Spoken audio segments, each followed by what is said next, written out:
Good morning, ladies and gentlemen. Hopefully everybody's having a great day. While we are not probably playing too much today, we're gonna do some deep dives on some games. Don't worry, we're not gonna get into any of your favorite games, such as Assassin's Creed Valhalla. But it will never ever get old. But we are gonna have a good time. We're gonna talk about a handful of things. My mouse just died. That was weird. We're gonna talk about a handful of things, and hopefully we're gonna live, we're gonna learn, we're gonna grow together. Maybe we'll learn a little something about ourselves along the way. You never know. How's everybody doing? Let me pull up chat here. How's everybody doing? What's this about Atomic Heart? Well, we're gonna do a deep dive on Atomic Heart. We're gonna look into the news surrounding it, some new gameplay stuff that they've shared in the last week or two, so you guys can see what that looks like. But more generally, we are just doing a broad deep dive, including into the scandals surrounding this game as well. Because yes, there is yet another call for boycotts, because that seems to be the going standard nowadays, is that we boycott things. So we're gonna dive into that and see what's going on. I have not really looked into it. I don't know too much about it, and I won't pretend to know too much about it. So we're gonna investigate it together for the first time, and it's gonna be interesting. It's gonna be interesting. Yeah, I've seen a couple of different attempts at canceling it, which is what weirds me out. Because normally, like, if there's one issue with a game, then the one issue speaks for itself. Like, okay, like with friggin' Hogwarts Legacy, the issue was J.K. Rowling. That's the issue. You can focus on it. But the moment like the people calling for the boycott start to pivot and say, well, it's not just that, it's actually that the game looks boring. It's like, okay, I think that's disingenuous, because you were saying it was this, but now you're pivoting because that's not working. Okay, we'll see. And it starts to make me question the motivations. But basically, it seems that most people who are calling for boycotts of Atomic Heart are concerned that there are potential ties to the Russian government, and that in turn, supporting it and buying the game could possibly lead to revenues getting kicked back to the Russian state, which could make you sort of indirectly a state sponsor of terror, which would be an oopsie, to be clear. That would not be good. So it's gonna be, we'll dive into it. We'll see what goes on. Sorry, mate. I have my phone set to allow. Oh my gosh, my little brother Timmy. It's a picture of him like 10 years ago at a chess tournament. That's funny. I'm just going to mute that conversation for a moment. Okay, for a moment. It's not going to stay that way. Okay. Okay. But anyway, we'll see. We'll see. My generalized, and we'll get into this, my general approach is that I am a gaming YouTuber. I make gaming videos. I evaluate games. I'll sometimes talk about finance because I have a degree in finance, but I'm a gaming YouTuber. That's what I do. You should have no reason to care what I think about political issues, religious issues, ethical, moral issues. Who gives a crap, right? Like, I'm just some dude talking about video games, okay? It's one of the things I can't personally stand, which is when like gaming YouTubers or influencers come along and lecture you about stuff that they have no right lecturing you on. It drives me insane. I don't care what Kim Kardashian says about like the presidential election. I don't care what Tana, the creator, one and only creator of TanaCon, I don't care what she says about religion. Like, nobody gives a crap, okay? And I'm just a gaming YouTuber. Why should you give a crap? What I can do is I can inform you with the scandal and tell you what's going on so you can make your decision. But I'd like to think that I'm not so arrogant as to like lecture you repeatedly on things that, frankly, I have no business discussing, if that makes sense. I'm ready for Suicide Squad to get boycotted because it's insensitive to have suicide in the title. Dude, I held off on making a video on Suicide Squad for like 6 months. I wanted to make that Skeptical Look video for a long time, and I held off on it specifically because it had that in the title, and I was worried that the video would get flagged, and then my channel would get flagged, and that's just the state we live in now. Like, that's where we are. You have to toe the line, I suppose. Yes, everybody, like the stream. It does help.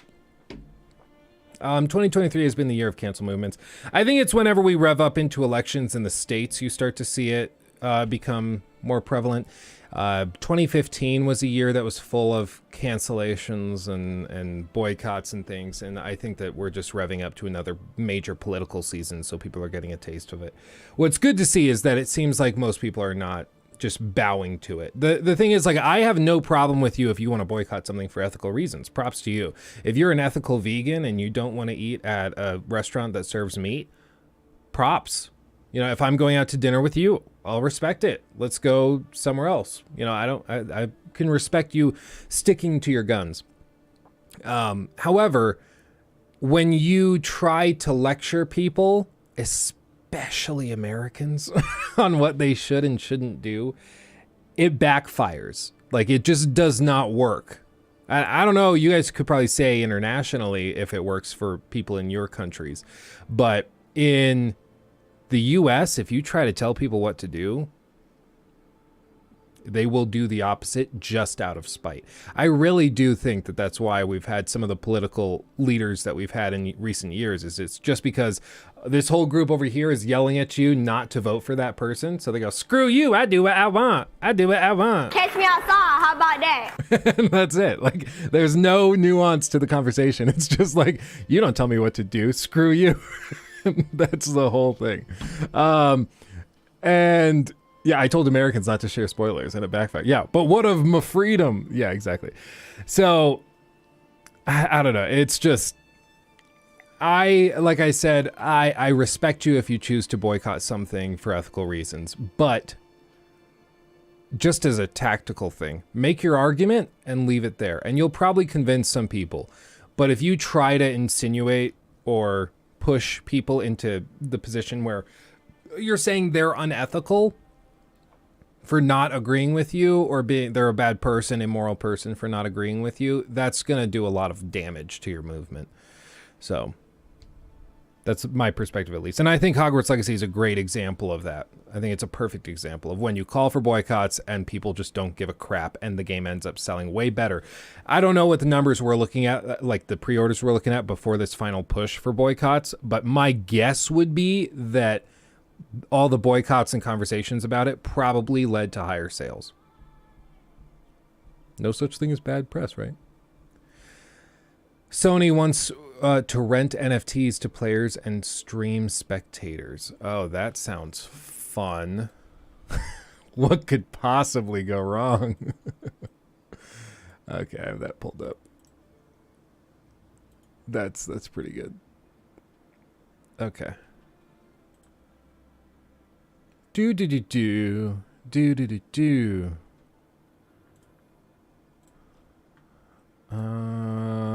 Okay. Is this, what is this?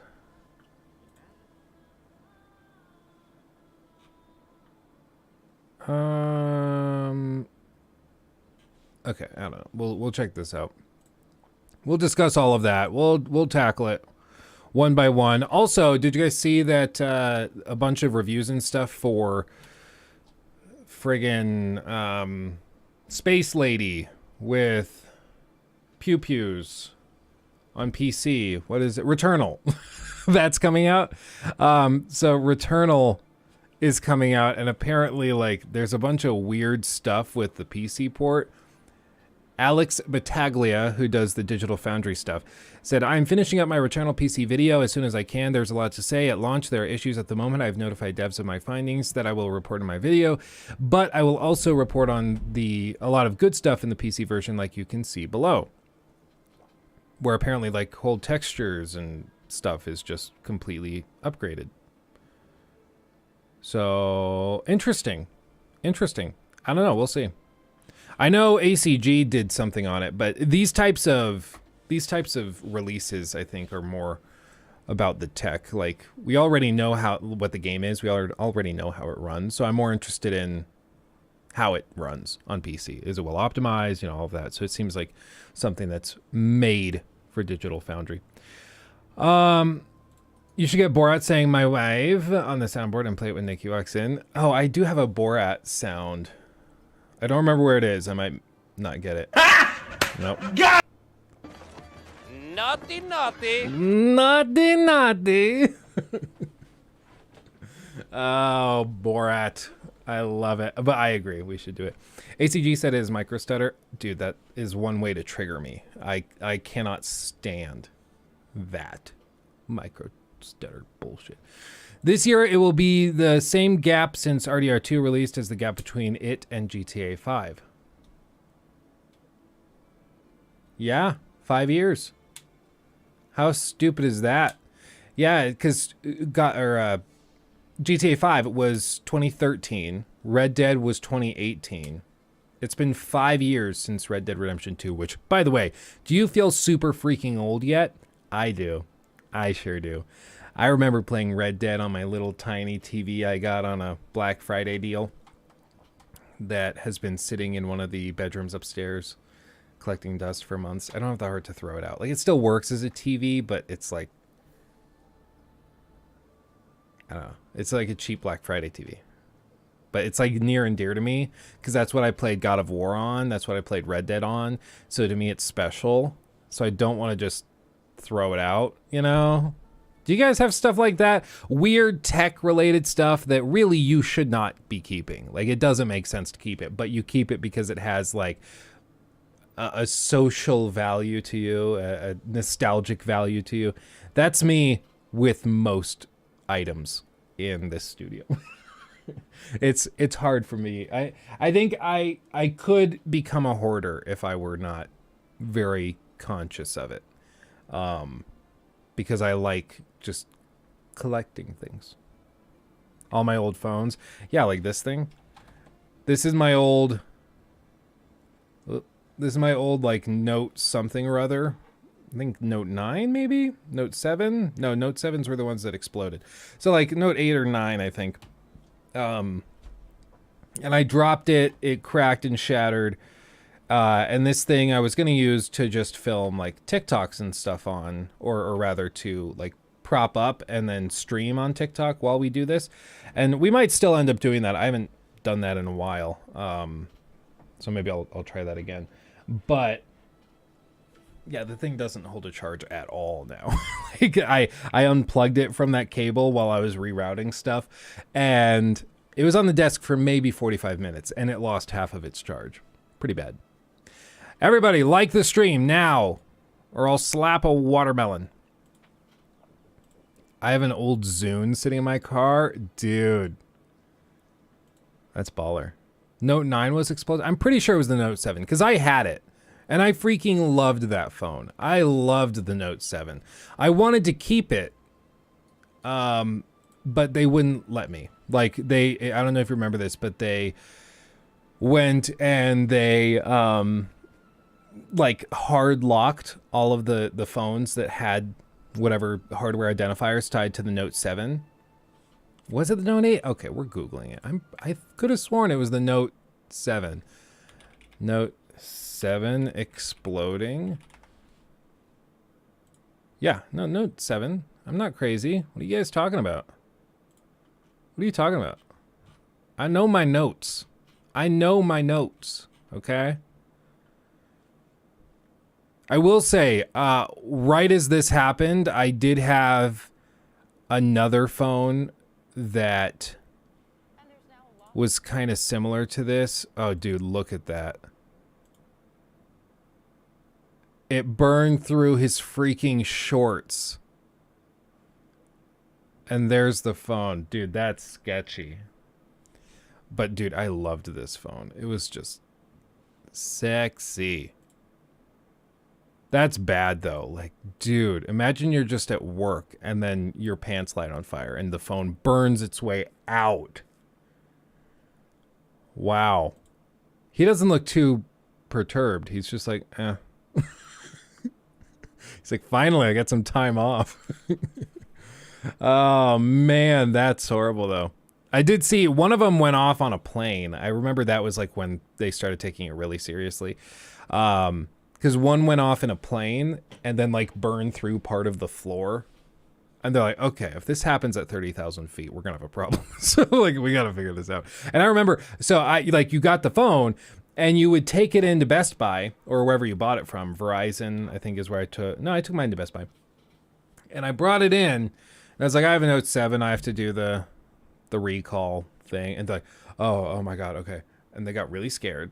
Like you had Ebola or something. And they came over and it was this weird like steel mesh bag that weighed like 10 pounds. It was weird. I've never seen anything like it before or since, but it was like a weird steel mesh looking bag. And they took the phone, they powered it off, took it out of the case and everything, and then they put it in there, sealed it up, and then they took it back to like a special container in the back of the store. It's pretty sketchy. It's pretty sketchy. The coral blue, that's the one I had too. It was great. I mean, it was nice. They just like took it back. I think they gave us like hundreds of dollars worth of credit for the trouble. But I had a 7 Edge or an Edge 7, whatever they called it. It was the curved Edge phone that they had at the time. And I swapped for that. But that thing got really uncomfortably hot. Like really, really hot to the point where you couldn't hold it without a case on. And I was like, I don't think it's supposed to do that. So I went into Verizon and I was like, I like the phone, but it just gets so freaking hot. And the guy looked at me weird, like he knew something I didn't. And he took the phone and then he starts working on his like little Verizon tablet. And he's like, so you'd want to like replace it, return and replace it or swap for a different phone? And I was like, yeah, I guess if that's doable. And he's like, okay. And then he's like, so it will allow me to return it, but it doesn't want me to take the phone. What? Yeah, no, I can give you your money back and allow you to buy something else, but it doesn't want me to take the phone from you, so you can just keep it. So I just get a free phone? I guess, dude. I was like, what? Okay, cool, weird. My personal theory is that it probably was that their like RMA system was so overwhelmed by the Note 7s that they just didn't have capacity to accept returns for anything else. So they're like, just keep it, screw it. we don't want it. We don't want it back. So I kept that phone. It still worked fine. It just got really hot. So I posted it on like Craigslist or Facebook Marketplace or something like that. And eventually some guy who like worked construction took it or bought it from me for like maybe $700. It was like $700-800. It was a lot of money that I just got for free basically. And I swapped to a Pixel XL. And it was a nice little phone. I thought it was weird. The reason I remember the guy was a construction worker is because it's like kind of a dainty phone. It's not a robust phone. Like one of the reasons I do unironically like my iPhone versus like the latest Samsung flagships is that the iPhones have flat screens, whereas these Samsung phones have a slight curve to the edge where the screen actually curves around the edge on the outside. And it makes it really immersive. You can look at it and the screen just disappears into the bezel, which is cool. But it makes it extremely fragile and also extremely difficult to find screen protectors for, which for me is frustrating. So, but the iPhone just has a flat screen, so you can just get whatever screen protector you want. So iPhones, I think, make a lot more sense for people who need to put it in like a heavy duty case, go out, work construction or whatever. And so I thought it was really weird that this construction guy who had some of the most hardcore calloused hands I've ever seen in my life, the things were just like, it's like he was wearing mittens made of scabs. Like it was just ridiculous. And the fact he was buying the phone. was just odd to me. I was like, it's a weird phone for you to pick. Like, I remember his hands were so calloused, he tried to, like, type on the phone, and it wouldn't register his finger presses because his fingers were so calloused with, like, dead skin, whatever crap. And it was just weird. I was like, I've never seen that before. He was like a young guy, too. He's maybe like 30, 35. But, like, he couldn't type on the phone because it was so calloused. And, like, that's crazy. I was blown away. Anyway, that's random. That's a little random. Let's see. Go over here.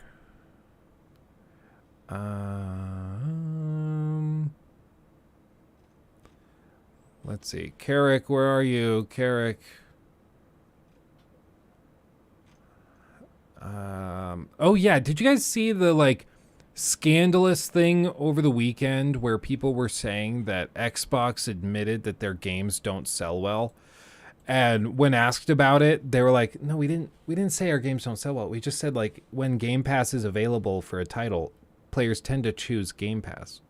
It was weird. Like, I started actually collecting tweets. You guys should submit these on the Discord if you find any that would work. So let me see if I can find it. Where is it? Bookmarks, maybe? Yeah. So I started collecting dumb console war posts on Twitter that we can look at on stream because I find it thoroughly entertaining, okay?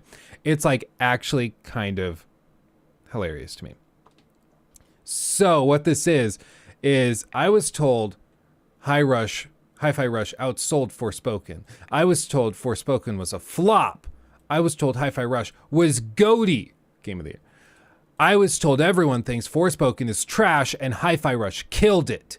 Yet Forspoken is on NPD. Where's Hi-Fi Rush at? Okay, so he's posting this February 13th. This collection is a collection of data from January 1st through January 28th. Does anyone know what day Hi-Fi Rush launched? Hi-Fi Rush.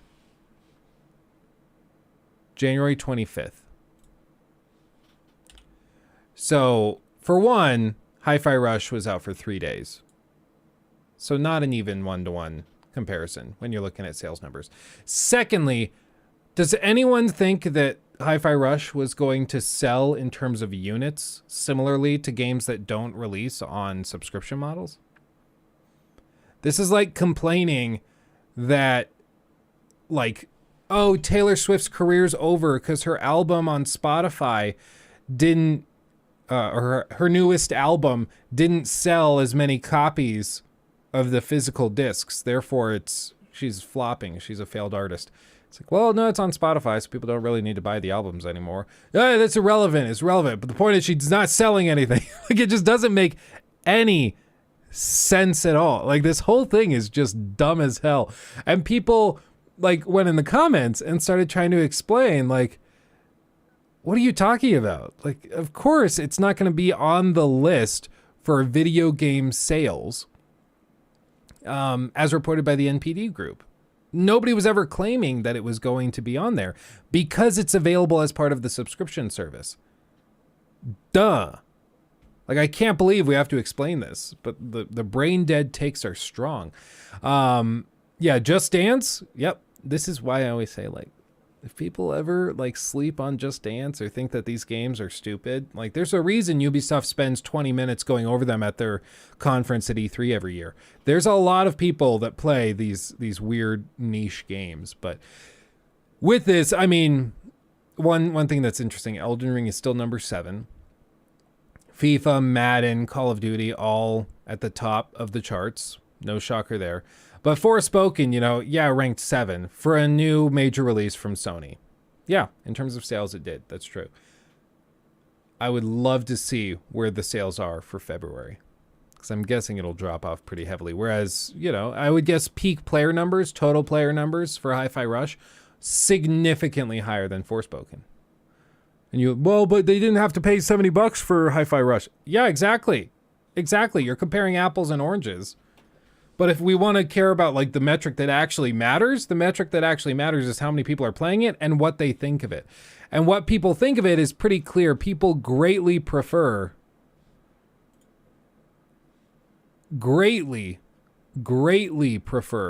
to play Hi-Fi Rush in terms of quality. See, there's so many funny like brain dead takes on this. So like, see, Forspoken outsold Hi-Fi Rush on these lists. It's like, yep. For one, this is hilarious. They're comparing PS5 games. What's the problem with that? What's the problem with looking at a list of PS5 games and then saying Forspoken outsold Hi-Fi Rush on that list? Is Hi-Fi Rush on PS5? It's like yelling at somebody, I outran you in that race. I beat your time. And they're like, I didn't know we were racing. I was in my car. The guy still beat you. It's like, there was no race. Like, what are you talking about? You're just like, you're like Don Quixote screaming at windmills. Just, what are you doing? Oh, man. Yeah, this is a good one. So you can see here, players right now, 617, 24-hour peak, 1143. All-time peak was 12,579. Okay. VG Insights. Is anyone at Video Game Insights? I don't know how they collect information. That's interesting. But apparently they guesstimate around 155,000 units sold. I would guess that means unique players is how they're collecting it. And then over here they say they estimate around 281,000 units sold, or unique players, I would assume is how they calculate that. 57.6% positive reviews. Only 57.6% of players have positive things to say or had an overall positive experience, whereas 98% of Hi-Fi Rush players reported a positive experience. Huh. And like, again, if you want to say, well, but it's different because lots more people were able to play this because it was not like it wasn't a $70 title. Yeah, they grossed more revenue with Forspoken. They also spent a hell of a lot more money marketing. I would guess, based on how much money they spent marketing, I would guess Hi-Fi Rush probably has made them more money than Forspoken made their devs. And listen, if you like Forspoken, cool. I'm happy for you. But there's some weird like false equivalency thing, or this weird like, I don't know. It's a bizarre phenomenon where people feel the need to put down all the games that they feel threatened by in order to feel like their games are higher quality. Like, if you like a game like Forspoken that's generally disliked, cool. I like Assassin's Creed Odyssey, and I totally understand that a lot of people don't like it. Yeah, that's fine. But I'm not going to go out and start saying that Red Dead Redemption 2 actually sucks just because I like Assassin's Creed Odyssey. That doesn't make any sense at all, but that's basically what these types of people are trying to do. They're like, I like Forspoken, and I'm justified in liking Forspoken because the game you like actually sucks. Doesn't make any sense. Doesn't make any sense at all. And plus, like, the thing that really bugs me with it, and this is what I just don't understand. I seriously don't understand this because it's so brain dead. Sony doesn't care about you. They don't. You're a bag of cash. Like, that's all you are to them. You're a customer. And in a lot of ways, Xbox, they view their customers the same exact way. So don't get me wrong, but you are just a bag of money to these big corporations. They don't really care about you. So why are you defending them so aggressively? Like, it doesn't make sense to me. And furthermore, with these games, like, Sony's going to charge you $70 for something like Forspoken, which even the fanboys will agree didn't launch in a great way.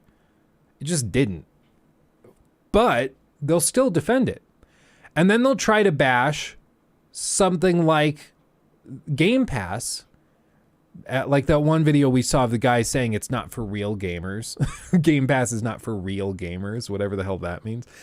And they'll bash something like that, which objectively is a great value for gamers. You pay one fee per month and you get a whole library of games with very low barrier to entry.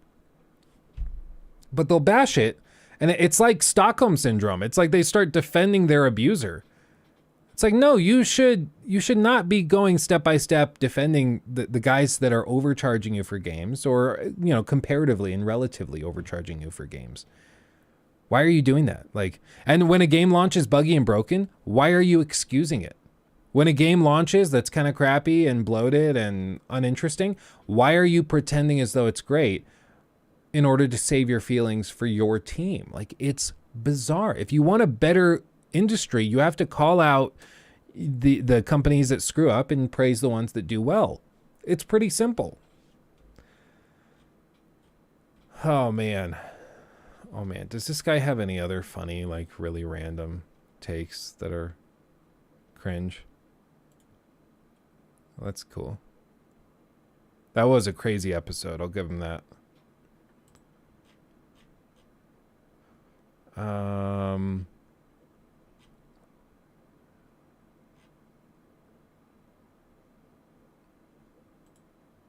Imagine calling Square Enix the worst publisher in gaming, being an Xbox only fan at its current state.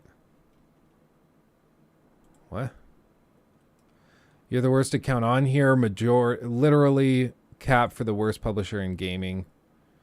Majority of their games released in the last 3 years have been low 70 crap games. You hyped Forspoken and capped for it. You literally cell phone every time. Worst publisher in gaming, going backwards too. I mean, worst publisher in gaming, I don't know. They've definitely had a lot of misses, for sure. They've had a handful of misses.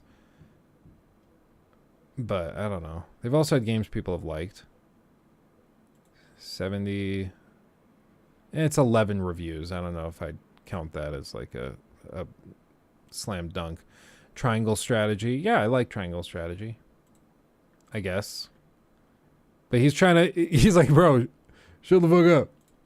These games don't suck. He's got a 190 from 11 reviewers, and then the others are like B's and C's. Yeah, it's fine, but I don't know, man. It's just all this crap with people trying to, again, take down another game just because it makes them feel better. So, Forspoken left. AAA game, AAA budget, marketed heavily from Sony with commercials on ESPN and ABC. Hi-Fi Rush on the right, indie budget, no marketing at all.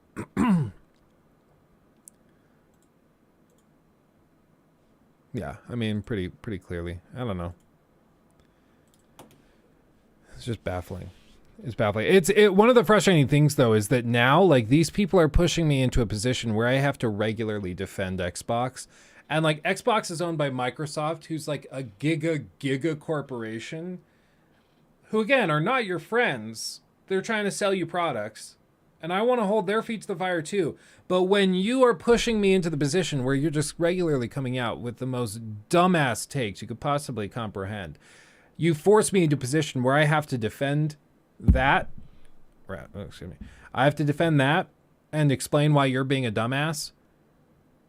And it's just asinine. Like, so I guess if, not being a sycophant makes me an Xbot, I guess I'm an Xbot if that's the standard. But no, I call out Xbox for crap all the time. That was weird. Why did my screen go black? I don't know. Anyway. Square Enix might be in a bad state now, but they publish good games. The only thing I think they're doing bad is the crypto stuff. Yeah, I'm worried about that too. I'll be real. Giving these people attention, I think it's just really freaking funny. You could maybe say giving them attention is more than they deserve, sure. But at the same time, it's also really freaking funny. Because it's just, every time I think I've seen the dumbest take somebody could present, I find a worse one. And it's just like that one video we watched is probably the cream of the crop, because it was just like they were just saying stuff, random stuff like, oh, well, if you like Game Pass, it just goes to show you you're not a real gamer. It's like, how do you get to that, dude? Like, you're going from, I'm kind of like, towards to like, no, you're not a real gamer. Not a real gamer. Fake gamer. Confirmed. I don't remember who that was, but that was freaking funny.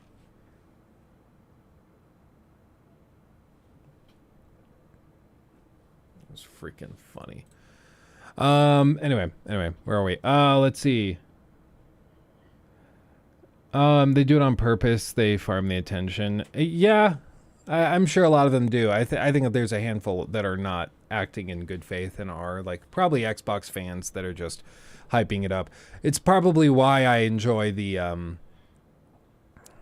videos a little bit more, because like if you're just like anonymously posting something to Twitter on some no-name account, then yeah, it seems more fake and it seems like there's the potential for you to be farming engagement and not actually acting and presenting what you really believe. But it's still entertaining as hell, because there are a lot of people in the comments that unironically agree with what they're saying.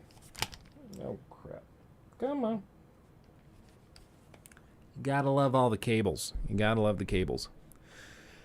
Can't wait for Skull and Bones launch discourse. I'm ready for the calls for boycotting because pirates were sexist, and so I'm ready for that.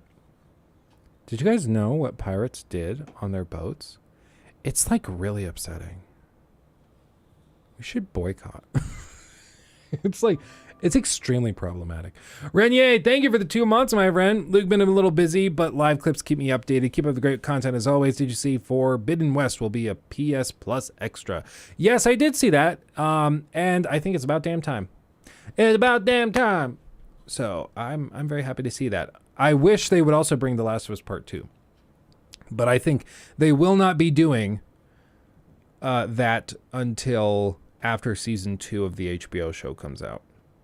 Who knows? They might even be releasing like an anniversary edition of The Last of Us Part 2 that they can sell to you for like a full $70. I would not be surprised if they do that. And then of course they'll also remove the $20 version from the store. And so you have to buy the updated version.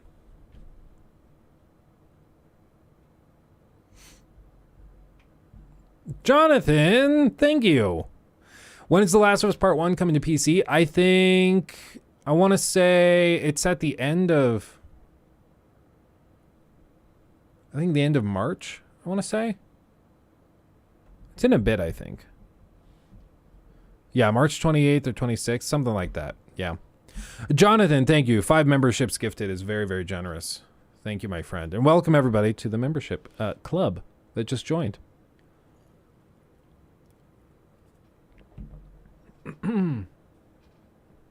Thank you. This is a hot take. Horizon Zero Dawn was a 7 out of 10. Forbidden West improves nothing. There was no point in this sequel. I think I generally am going to be closer to agreeing with you than disagreeing with you. I've not really been impressed with the Horizon games, rather. I'm just not that into it. And it's just, I wish I liked them more, but I just don't find the combat that fun. The exploration is really brain dead to me. It seems like all flash and no substance. Like it's all about the looks and the cool visuals and set pieces and stuff, but there's not a lot of meat on the bone.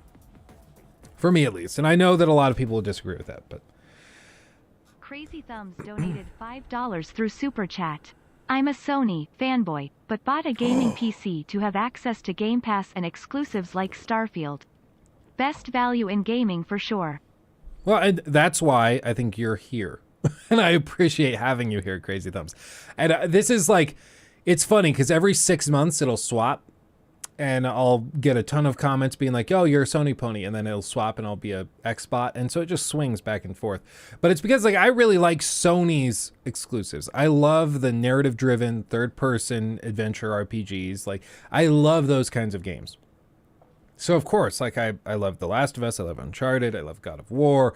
I thought I would love Horizon. That's kind of for me, but I generally really like their stuff. And when those games come out and I praise them, I get called a Sony pony.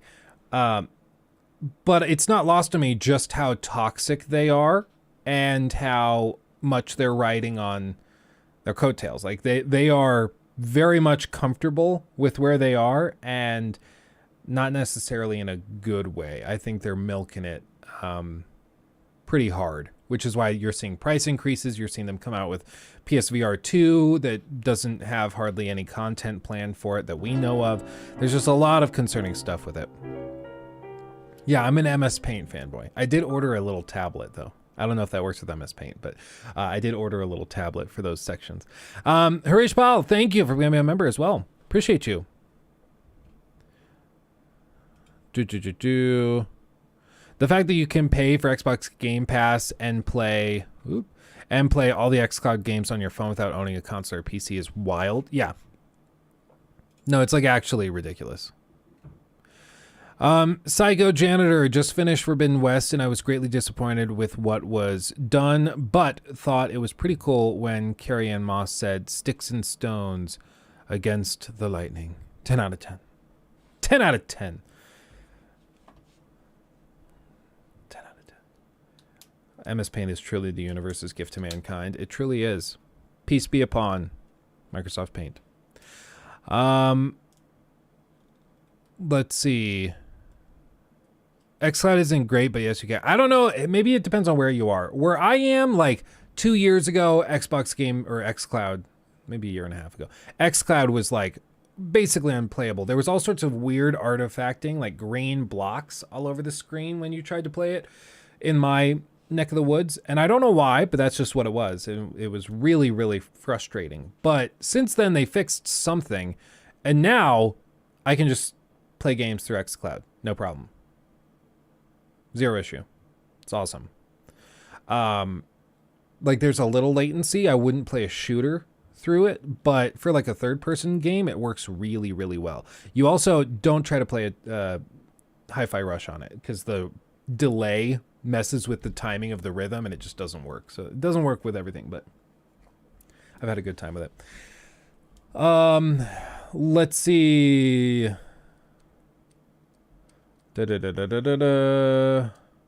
Apparently I did see that Sony has partnered with Microsoft to hold most of their server farms and maintain most of their server farms for their PlayStation Now streaming stuff, which is funny because basically it means that Microsoft or Xbox hardware is being used to run emulated versions of PS4 and PS5 games through the cloud, which I just find really funny.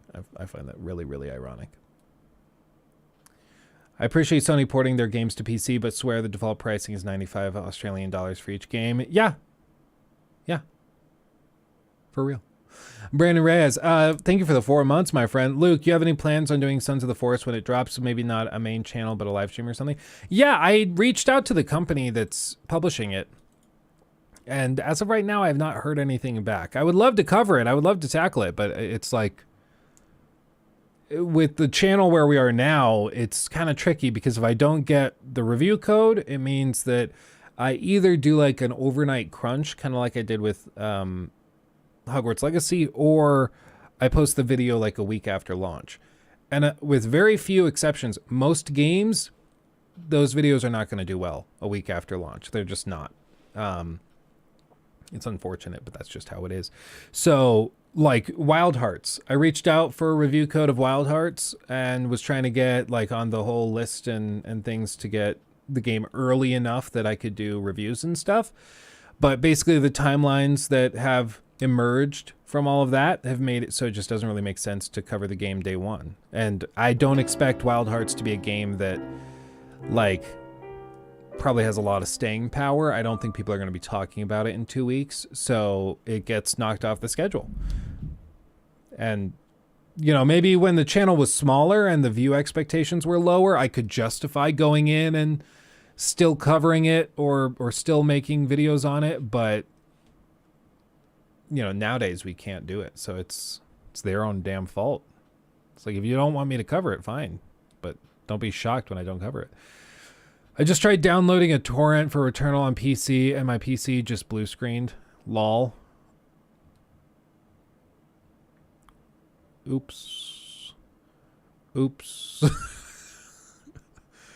You should watch G-Man Lives Bioshock video. G-Man, I doubt it's the same G-Man, but you want to know what I think of when I hear G-Man? I don't know if you guys were ever, into like internet debates or anything, but G-Man is like an old school YouTube debater, and one of the like craziest human beings you'll ever see. Like, he was on this debate with Nathan Thompson rather. And it was a debate on evolution, and this is G-Man right here. And he was on a debate, and they were arguing that evolution's fake, but the two people debating it are, I don't know if G-Man's a flat earther. This guy's like a giga flat earther. This guy was arrested because he was handing out pamphlets for flat earth at a school, like an elementary school. He went out and started yelling at the children, being like, your teachers are lying to you. The earth is flat. And he got arrested for it, which is really, really funny. But he's debating with G-Man, and G-Man has a nasty habit of like, not so subtly implying that if you disagree with him, that you're basically a Hitler sycophant and that you are actually a racist. And it's pretty funny. I wonder if there's any funny bits. Rapid evolution of bacteria. I'm gonna learn nothing today, but that I think the only thing I've learned so far since I've been in the room with these guys is that I'm retarded. Hopefully they got a larger vocabulary than that actually get started with this. And again, ladies and gents, that's all I've heard out of their mouth is G-Man's retarded. Nothing new there. He's just, oh, yeah, but he's an OG. Like, he's been doing internet debates on crazy stuff since like 2008. He's been around forever. And he always manages to find something new and kind of crazy to say that just makes him thoroughly entertaining. And then this guy, like I said, is just a force of nature. He kind of bounces around. He grifts in different places around the country. He'll stay with other flat earthers as he travels the country to give lectures on flat earth. And he'll bounce around, but he got really insecure because people were trolling him and being like, so you're homeless is what you're saying. You're homeless. Which, if you're homeless, like, there's no shame in that. Like, you're down on your luck. That's fine. But, like, are you homeless? He did not want to admit he was homeless and living out of his car. So instead, he started describing how many shower heads were in the house he was staying in. He's like, bro, I'm not homeless. I'm in a house right now that has 7 shower heads. It's like, who the hell describes the house they're staying in that way? Who goes like, if you say, oh, it's a 3,000 square foot house. Okay. Oh, no, it's a 3-story house in a basement, fully furnished. Okay, cool. Who starts with, there are 7 shower heads? There are 7 shower. I have 4 sinks in this house. Back down. Like, who does that? It's just freaking weird. Oh, man. But yeah, if you ever are looking for a good laugh, look up like G-Man debates and you'll just be baffled. You'll be baffled at how some people think and make it through life. It's amazing.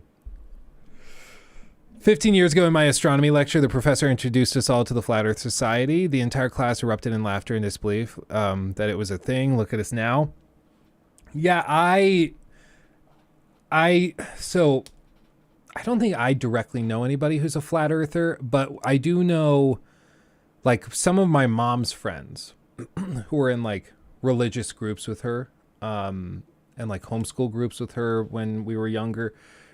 They've come out as flat earthers, and it's it's dangerous because they get in the flat earth group, and the flat earth group also believes in like all the QAnon stuff, and all the QAnon stuff, they also all believe in the Illuminati stuff and the Freemasons.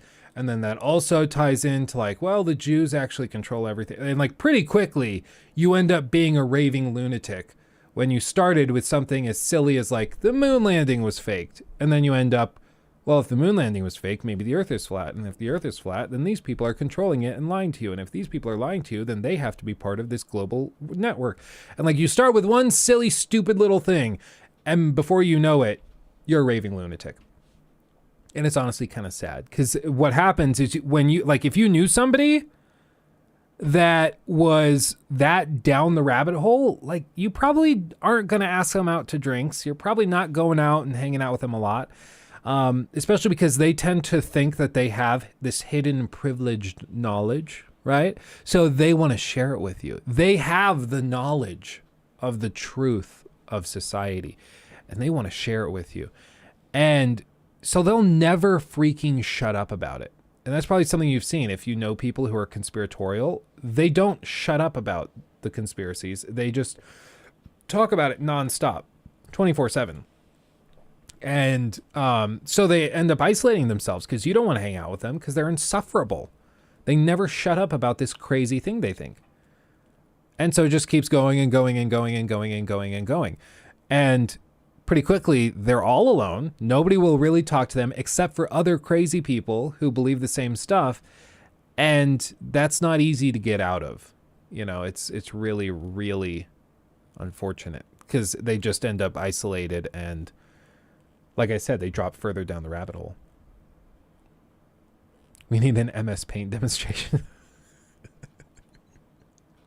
How could I do it? Yeah, the damn globalists. I'm an American. My blood is red. And I'm coming. I tried to like, there were some really funny Alex Jones compilations back in the day, like 5-6 years ago on YouTube that were just like some of the most insane stuff he had ever said. That's just entertaining. Like he's just a raving lunatic, you know, it's just entertaining to listen to. But they've struck all of it. You can't find any of those compilations anymore. You can't find any of it. It's crazy. Alex Jones is pure comedy. Well, his lawyer basically said as much when that Sandy Hook lawsuit thing was going on. His lawyers came forward and were like, he's an entertainer. He's trying to entertain his audience when he says these things. He's not being entirely serious. Like his lawyers were like, nah, he doesn't believe a lot of what he says. He's just hamming it up. Which is pretty clear. Like you watch him on Joe Rogan in that like 4, 5, 6 hour podcast they did, and he just goes and goes and goes and goes and goes. And I don't think he buys into a lot of the stuff he says. I think he just like gets high as a kite, snorts a few lines, and then goes off. Alex Jones was right about the frogs. I looked into that, Jackson. You know when we watched that video on the Titanic debunk?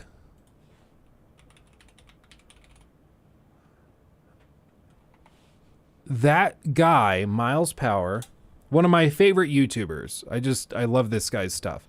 I follow him religiously on my personal accounts. I watch everything he does. But he's done a ton of breakdowns, including a breakdown of the turning the frogs gay thing. Because I also had heard that. I had heard from people that, well, he was actually right about the gay frogs. And that the frogs actually, they did have a chemical that was turning the frogs gay. But it's all tied to this guy's, this scientist's research that he was quoting that claimed that the frogs were turning gay with this chemical. And this guy's like a raving lunatic as well. He's been like kicked out of the university he was teaching at. He's also like a major conspiracy theorist. He claims that anybody who disagrees with him is a racist. Like he's his own kind of crazy. Like listen to this email. This is from the scientist that claimed to have discovered this chemical was turning the frogs gay. Okay, are you ready? It's lewd, but listen. Shucks, I'm about to handle my biz right now. See you booked, wondering what it is right now. You're all out of luck, about to show you how it is right now. See, you're fucked. I didn't pull out, and now you're full of my jizz right now.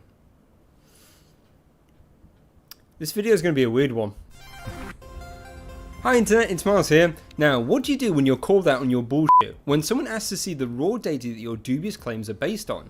This is one of many problems that was facing Tyrone Hales, the biology professor at University of California, Berkeley, in the early 2000s, late 90s. At the time, Hayes was a member of a panel of experts conducting studies for a company called Novartis, later Syngenta, on the safety of one of their herbicides, atrazine. He claimed to have discovered that this herbicide, atrazine, was negatively affecting amphibian development, and hypothesized that the same thing could be happening in humans.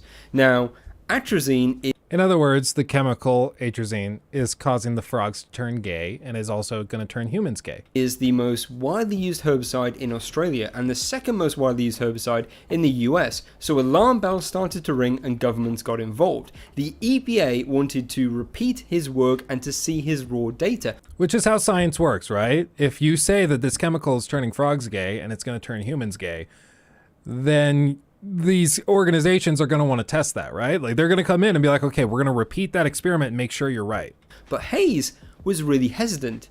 He really didn't want to answer any questions about his data, and he didn't give it up. In fact, still to this day, in 2019, no one has seen his raw data outside of his lab. This put the EPA in a difficult...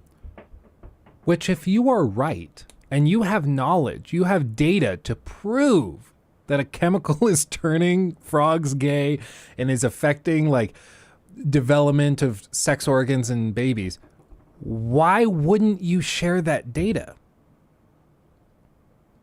Chances are it's because the data doesn't actually back up what he was saying.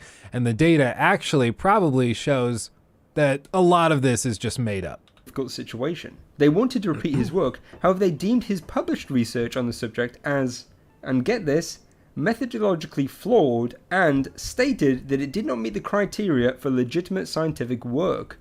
Ow. So they took it upon themselves to contract 2 labs in 2 different countries to try and find out if atrazine was indeed having any negative effects on amphibians. And do you know what they found? Nothing. Nothing. No gay frogs, no gender-bending frogs, no weird sexual abnormalities, none of that jazz. Nothing. Now, Hayes was actually confronted with this, and he just dismissed it all as industry funded. Did he forget that his initial research was industry funded? So what do you do when you've been called out? When your credibility is coming into question, and when you're on the verge of destroying your scientific career? This is where that opening comes in. In the case of Tyrone Hayes, you played the victim, and you concoct elaborate conspiracy theories, all targeted towards you, some of which are really out there, including thinking that goons from Syngenta came and threatened to rape your wife and child. Yeah, I said this one's going to be a bit weird, I wasn't lying. In 2014, Hayes was interviewed on Democracy Now!, following the publication of an article which I can only describe as a puff piece in The New Yorker. The show was titled Silencing the Scientist, Tyrone Hayes on being targeted by herbicide firm Syngenta. And it's yet another example of lazy, biased, poorly schooled journalists helping charlatans to become victims so they can circumnavigate the scientific process and scare the public directly. The hosts, Amy Goodman and Juan Gonzalez, abdicate their duties and responsibilities as journalists when they didn't question anything Hayes said. Yeah, and Hayes goes on and on and on about how goons are showing up to his house, threatening his wife and children. He has no evidence to back up any of this. He's just saying it. Meanwhile, again, if his data actually can demonstrate what he's saying, why wouldn't he just release the data? It's because the data doesn't demonstrate his point.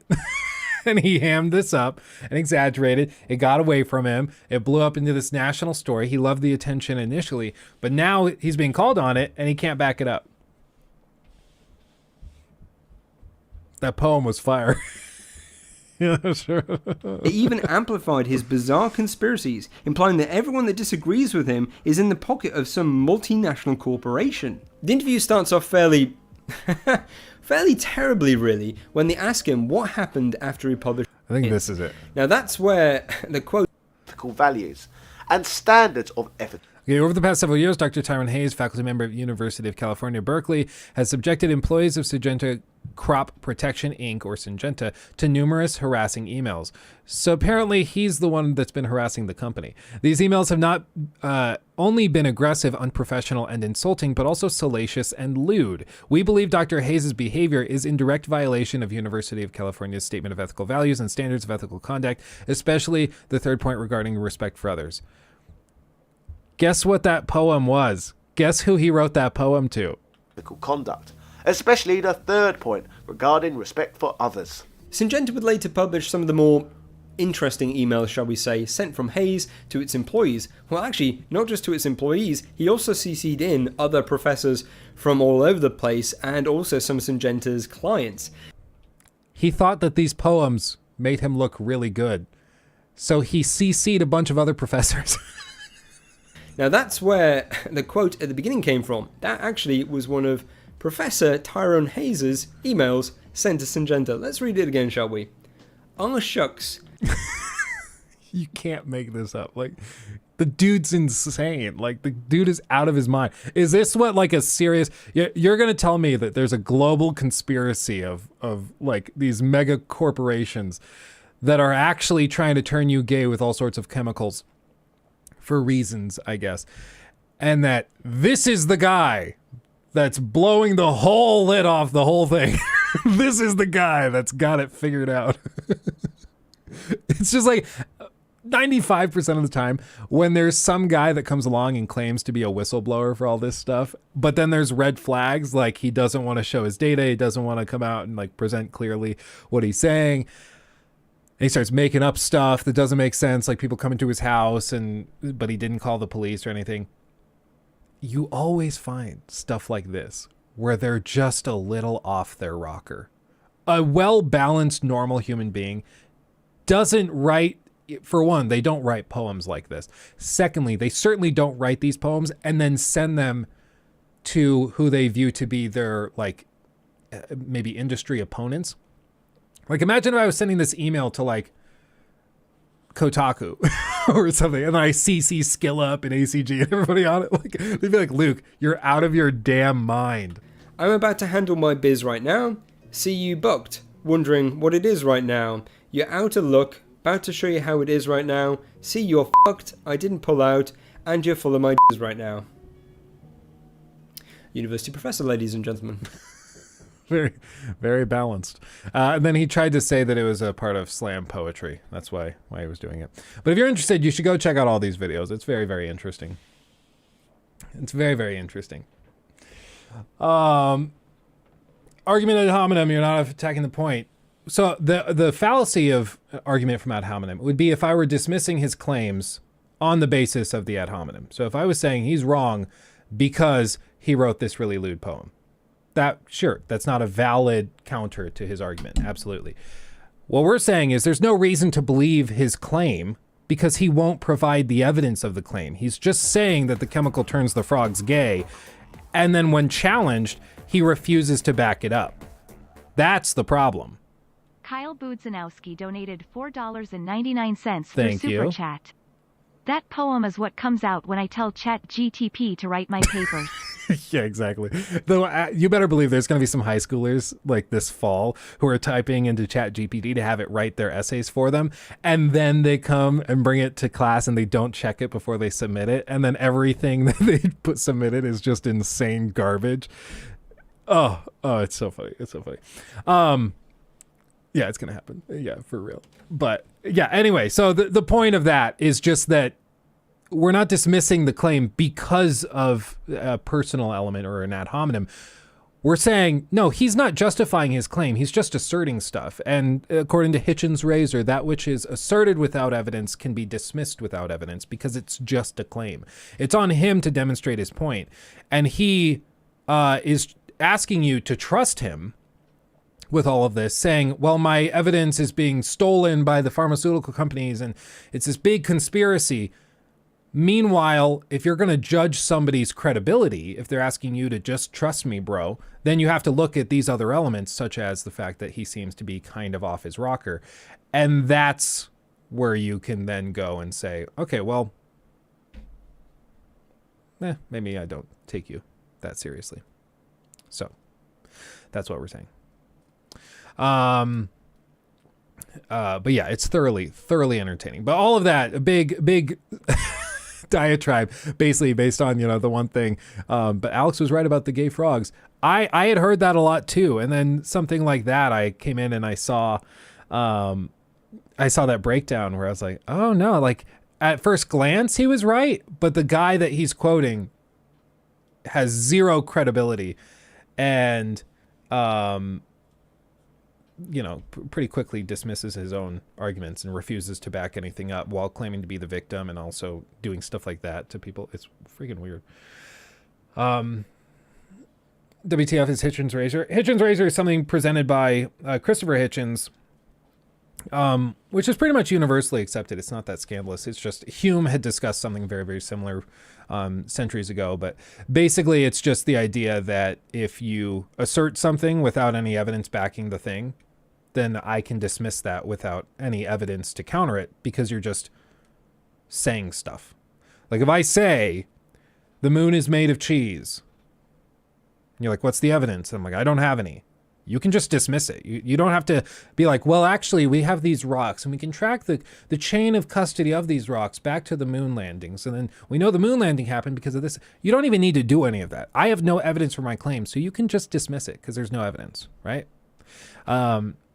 So it's pretty straightforward. If you just claim something, I don't have to just trust you, bro, as evidence. If you think the world is flat, the earth is flat, I don't have to believe that with your evidence just being, just trust me, bro, or I just feel like it. I don't have to even justify it with a response if it's just something you're saying. The moon is actually an old Roman space station. That's why it's so important during the Cold War. Oh, now that makes sense.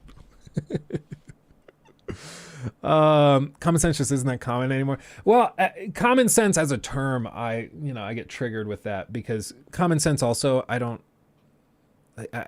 people rely on common sense to justify their positions all the time. They say, well, I don't have a reason that I think this other than it's just common sense. But the point with common sense is that it's not common, and often it's not born out of like rationality. It's just something that you feel. Common sense most of the time is just feelings, bro. And feelings are not a good way to navigate life and determine what's true and what isn't. So I generally, when somebody justifies their positions by common sense, for me, that's a red flag because that just means my feelings tell me this is real. And like if common sense is factual, something that you feel is common sense, you should be able to also back it up and justify it through evidence and clear justification. At least in my opinion. I agree. Let's boycott feelings. Luke's got offended by common sense. Cancel it. Everyone cancel common sense. Catch me outside. How about that? Catch me outside. How about that? Let's do it.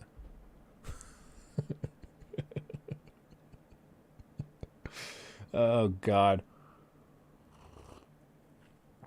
Oh, God. Luke, alien abductions are real, yes or no? I would say no. I'm very, very skeptical of those things. Like, aliens mathematically exist. Life on other planets, yes. Somewhere out there. The mathematical odds of aliens coming here are extremely low. And the odds of them only abducting people that also tend to exhibit other severe mental health disorders, I think those odds are very, very low. Like, if you again look at the people who are claiming to have been abducted by aliens, it's always just trust me, bro, as the evidence for it. Like, I had a dream, but the dream was so real, I definitely was actually abducted. And it's like, I'm not going to just trust you on something like that. That's a major claim. You got to justify it. And also, like, everybody who's asking you to just trust them, they tend to be like a little off their rocker. Just a little bit. There's usually some stuff. Bob Lazar story. So Bob Lazar, I also, like, initially I found it compelling when I first heard him tell the stories. And then I looked into some of the stuff that he was saying, like the hand reader is straight up taken out of like a movie that released a year before he started saying this stuff. Like, I don't know. I really don't know. His is the most compelling of any of the like UFO guys. So I find him relatively compelling compared to all the other crazies that tend to circle in these areas. Certainly pretty, much more convincing. But then again, he's one dude. So, like, what are the odds that this one dude is telling the truth of this? Meanwhile, there's other things that tie up. Like, I wonder if I can find that actual picture of it. Bob Lazar. I don't know. I'd have to do some digging to find it. But there's a handful of things that he described in his original story back in whenever it was, the 80s, I think, that were later tied directly to like movies that came from the time. So either the movies were actually tied to the real technology in this secret Air Force base or military base, or he was just taking advice or inspiration from the movies and then concocting a story out of that. I don't know. There's some weird stuff with that. But above all of it, like, I find him compelling generally. Yeah, they did cover up. Well, but again, it's like, did he work there? I think so. Yeah. I think that it's pretty clear he worked there. He knows too many details for it to just be like, eh. And people have to work there. Somebody works there, right? It's not that crazy to think he did work there. But does that mean that he was necessarily, like, is he telling the truth about everything else? No. You could work at the top secret military base and also not have worked on alien spaceships. You know, like, especially alien spaceships that defy the laws of physics and gravity that as we know them, you know. So I don't know. Yeah, how far we've strayed from gaming. Yeah, this happens every once in a while. This happens. Element X, Element 114. Yeah, well, he said that Element 114 existed. That's not hard to predict. Like, every chemist that I've heard discuss it, one of the people I went to high school with went on to get a chemistry degree in, like, it wasn't biochem or biochem. It was like, I don't know what it's called, but it's like aerospace chemistry or something. It's basically the chemistry of making, like, basically rocket fuel. But he described it as like, no, it's like a theoretical item. It's like a theoretical element. So at the time that he was predicting that this thing would exist, it wasn't that outrageous to think that it was. And Bob Lazar even said, he's like, yeah, no, that wasn't a very compelling prediction. Like, it was theorized already when I said that we had that in the base. It's just nobody had seen it or had it conducted before. So I don't know. Luke, thank you for the $2. If you got abducted, you would be crazy after too. Yeah. Well, if I ever come onto stream and I'm just a raving lunatic all of a sudden, then you guys will know. Then you guys will know. But anyway, I'm trying to disprove Bob Lazar. Very sus. I'm in on it. I'm part of the conspiracy. No, but like, unironically, I do think Bob Lazar is like the most compelling person I've ever heard talk about anything like that. Everybody else, you hear him and you're like, maybe, I don't know, probably not. But Bob Lazar is like so matter of fact about it and is so just straightforward.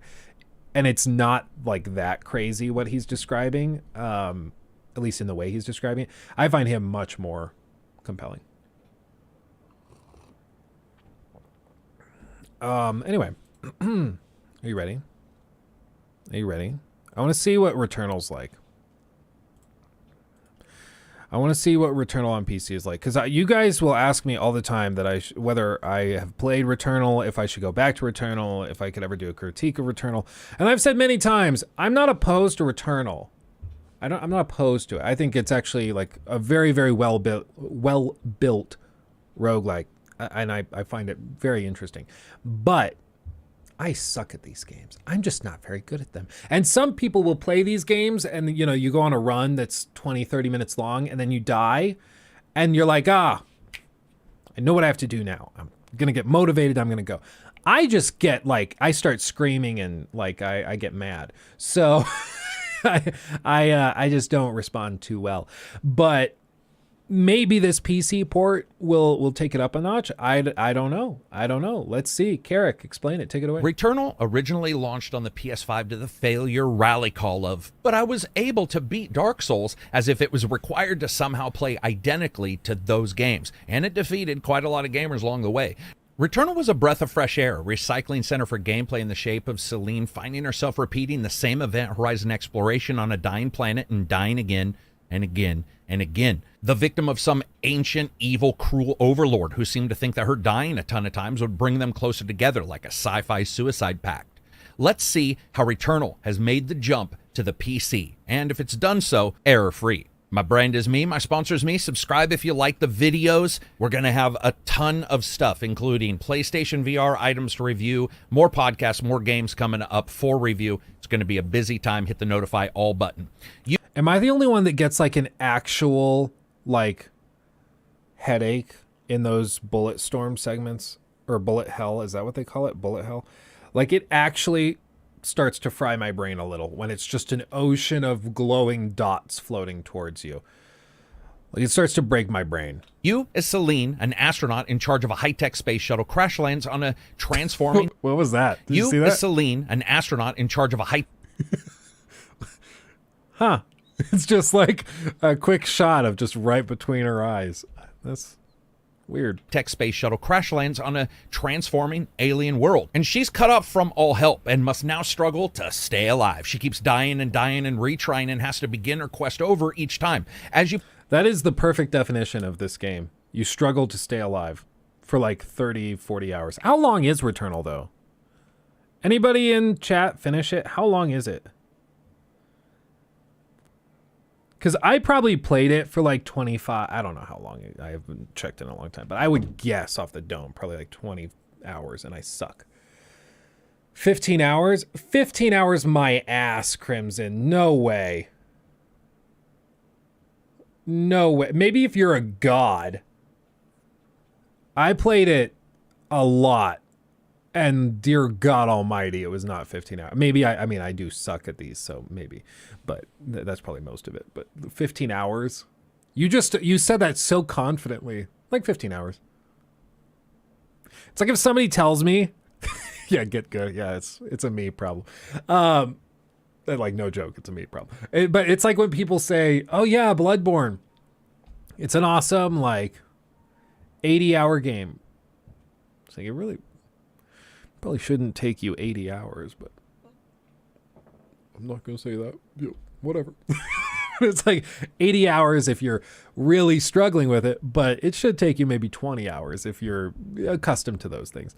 But for Returnal, like if this is a 15, 20-hour game for like you guys who are good at these games, then for me it's probably like a 50-hour game because I'm just not good at these types of bullet hell games. I don't know. They trigger me. You play, you're going to learn that your arsenal evolves with each cycle of the game itself, much like... Luke, please play Yakuza 0. Oh, I have it downloaded through Game Pass. I do. Bloodborne is a great Infinity game because I still didn't finish. I was going to try to come up with some joke like, oh, like sex. I love that game too. Never finish. But, didn't really work. Maybe bullet chess. Takes about 2 minutes, and then you're done.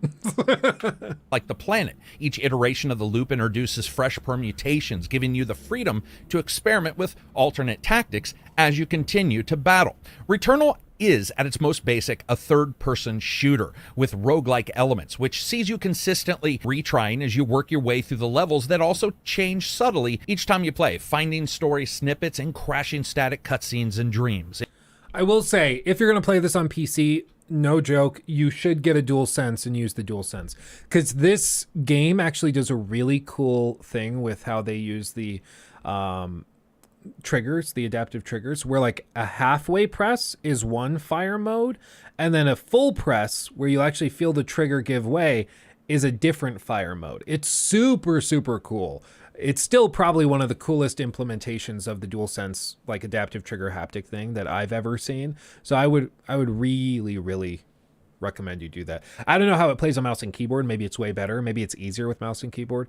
But the DualSense integration, that's one thing I remember clearly about Returnal, is just that it was so good. So well done. Images piped into Celine's head Ratchet by and whatever Clank, it is that lives inside the very dirt of the planet. And that's the mystery and the meat that you need to figure out. But what made this game so good is the sublime characterization of bullet hell. Third person on console, resonating on PC, doesn't make the jump. First of all, mouse and keyboard movement allows for control that is magnified and honed to a razor-sharp laser beam of movement on the PC. Diving and dodging and slipping between alien death rays and... That was a missed opportunity. He could have done the duck, dip, dive.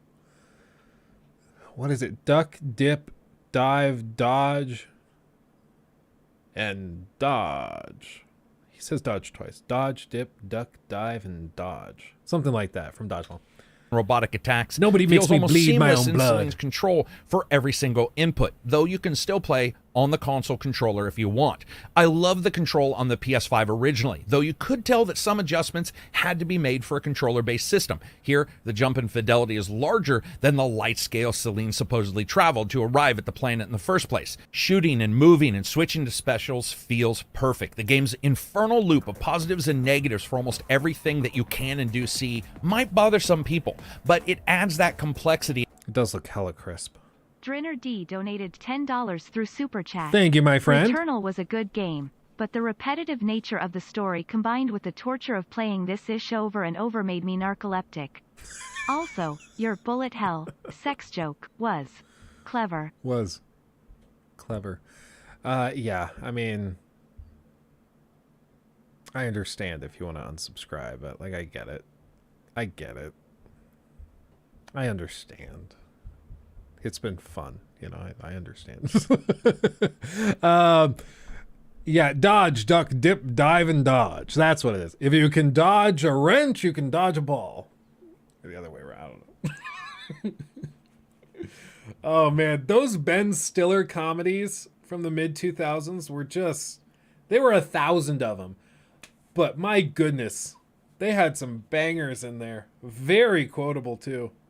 Oh wow. Unsubbing won't cut it. I'll have to make a new account. Make a new account and then sub and then unsub from that one. Yeah, from both. Oh, did he say digital pad? Is top?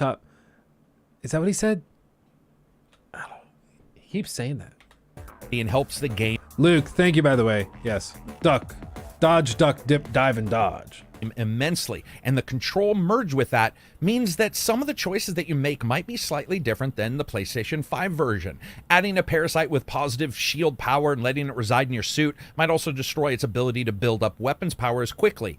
Does that matter as much if you're doing mouse and keyboard versus the controller? Those are ideas that the devs had to make sure worked here. Each enemy group weirder and harder and more surprising in their attacks than the last. As you move from location to location on the planet, you have to consistently keep chugging away and changing your gameplay as you go. Your expectations, your idea of success may even alter. Where Returnal works so well is the debate between player and game. Whereas you learn the systems, barely sneaking through is acceptable. You think to yourself, all right, that got me through this spot, let's go to the next. You know what this makes me like really interested in? I want to see what like a Returnal speed run looks like.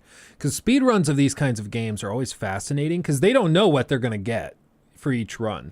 Usually, I'm trying to think of an example. There was one I saw a video on, it was also a roguelike, but basically like they required 1 or 2 items to be the first spawned items. Otherwise, you couldn't beat the world record time or get even close to it. So it's kind of tedious because they just have to load into the game, see if they get that item, reload, and then do that until they get the item, and then they have an actual run.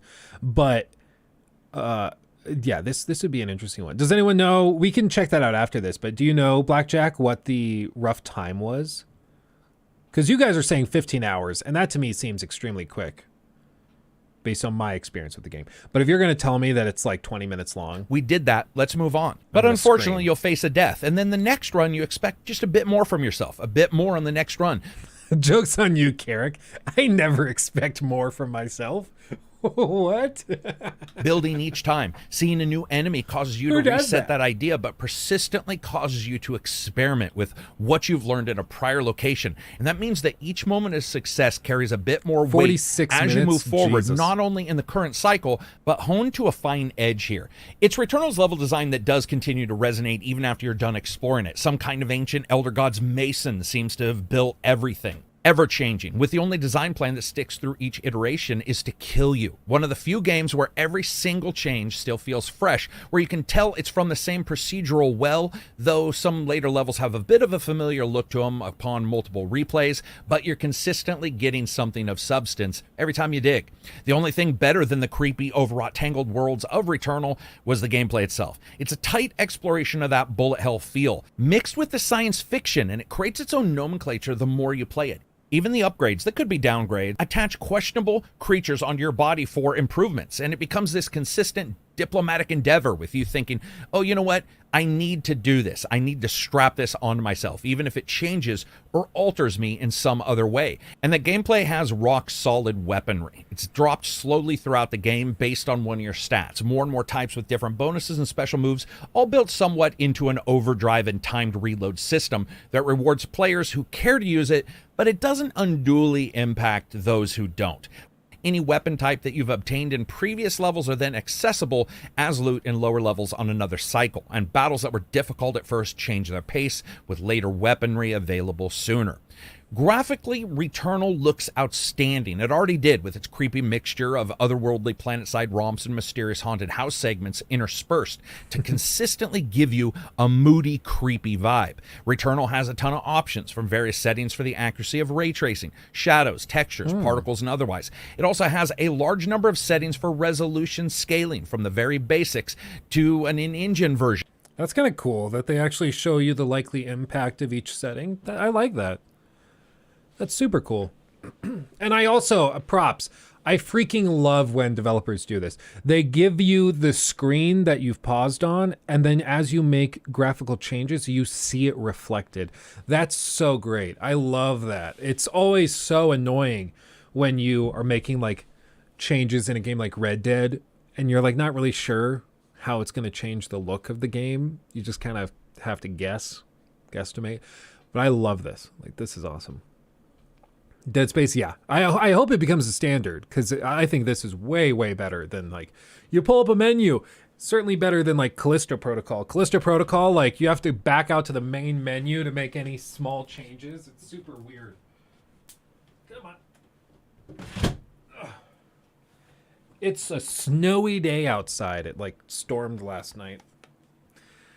It's beginning to look a lot like Christmas. To DLSS and FSR. It doesn't seem to support DLSS 3 at this time.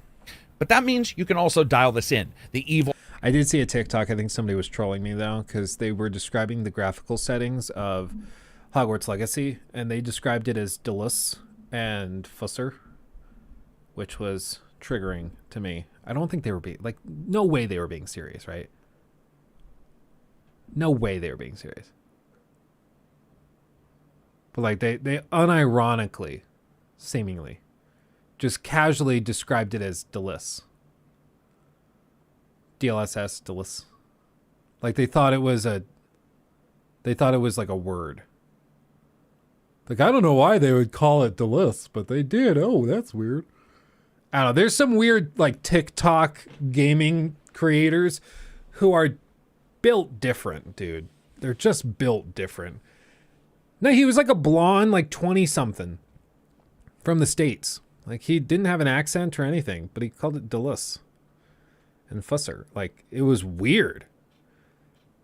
I was about to comment and be like, that's not how you say it. Then I realized maybe this is exactly what he's doing. He wants you to comment and say that's not how that's pronounced so that he gets more comments, more engagement, more views. Maybe he's playing like 4D chess and I'm falling into it, so I didn't comment.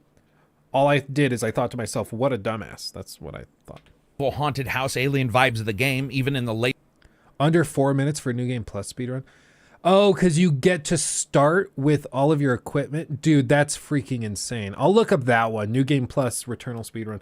That's insane. Or more fantastical parts of Returnal sing. However, it's the color work to me that is exceptional. The deep, mysterious purples of arcane energies consistently draw your eye to the next location, where the red drop of a weapon sits enticingly just out of reach in a prairie that looks almost empty. But when facing enemies and seeing the yellow pulse of an angry power beam, it allows for the player to act almost instinctually, naturally, just to the colors that they see themselves, without having to always parse exactly what that experience may be on the other end until you get there at a later moment's time. And while you're killing and exploring, you get to see this alien and ancient world, stone monoliths etched with alien words tantalizingly translated slowly bit by bit for the main character's computer. Even as she's blasting across the ravine where alien grass blows in mysterious winds that are either the breath of some ancient creature or maybe just the impact force from one of the missiles behind you, you're always looking around, always taking it in, and it is incredible looking.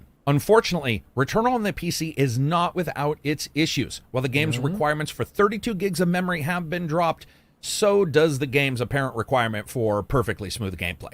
The game does unfortunately have some micro stutter, and it can pop up at the most inopportune times. Even with the 4090 or the 3080, it didn't ever cause a death, but it was noticeable, and you might see in some of this footage. This was running with 64 gigs of RAM on an SSD, as well as testing this on an NVMe with only the game installed. That being said, the game was hitting over 120 FPS with most settings on Epic, though I would suggest to a lot of gamers to check the ray tracing and shadow settings, because at mid and high, they look almost identical to Epic and they can give you back a good deal of FPS, so check that out. While Returnal looks excellent, it does have some performance problems that can crop up. Speaking of performance, let's discuss that music. The music changes dynamically in response to the action on the screen at all times, adding this overall immersion, making each moment feel more intense and impactful, creepy. No matter where you're playing it and what you're doing, it does resonate with movie-style sci-fi alien vibes. I do remember the music being really cool. Why do all these games have micro stutter? I don't know. It was the same thing that like Alex Battaglia was saying on Twitter, where he was saying that it just seems like a lot of devs are getting away with kind of iffy PC ports, and gamers need to start refunding them and not tolerating it. Otherwise, they're just going to keep doing it. And it's just unacceptable. I mean, I would agree. It's extremely frustrating. I don't know if it's an engine issue. You're saying it's Denuvo? Maybe. I don't know enough about Denuvo. Like, are there any videos out there on like Denuvo versus no Denuvo FPS? Ooh, this could be it. So this guy took Gotham Knights and then split it and has Denuvo and Denuvo-less versions of the game running. So he's running 16 gigs of RAM, 1660 Super. So it's like a lower tier PC. Ryzen 5 1600K. Okay. And he's seeing an extra... Wait, so performance is better with Denuvo? Hold on, get out in the world. I gotta see this. Because this looks like there's zero difference. Like, it actually is running better with Denuvo. I'm guessing, though, this might not be valid. I'm guessing what he did is he went and he got a pirated version of the game, which doesn't have the patches and stuff. So I don't think this is going to be that helpful. I'm guessing that's what it is. Performance impact tested. Does Denuvo slow game performance? Because this is obviously like a pretty big myth. People have been saying this for ages, that Denuvo negatively impacts performance. But I don't know if it's actually true. No Denuvo on Steam, 52 FPS, 8692, 138, 144. Or 141. So like a handful of FPS. But is that enough to like really make a difference? Maybe the micro stutter is tied to it, but I don't know. Because there was a little stutter there. I don't know, it does seem to consistently take longer to render each frame. But 67. Okay, so some games it makes a big difference. Mass Effect Andromeda, it's like 20 frames. So I guess it can make a big difference, but it seems like it's a game-by-game basis. It seems like some games there's no difference at all, and the other games there's a massive one. So it still lands on the developers.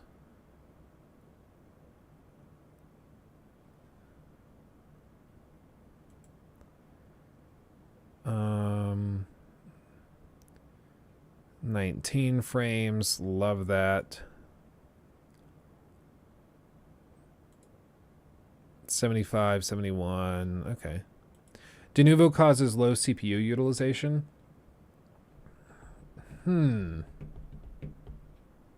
Okay.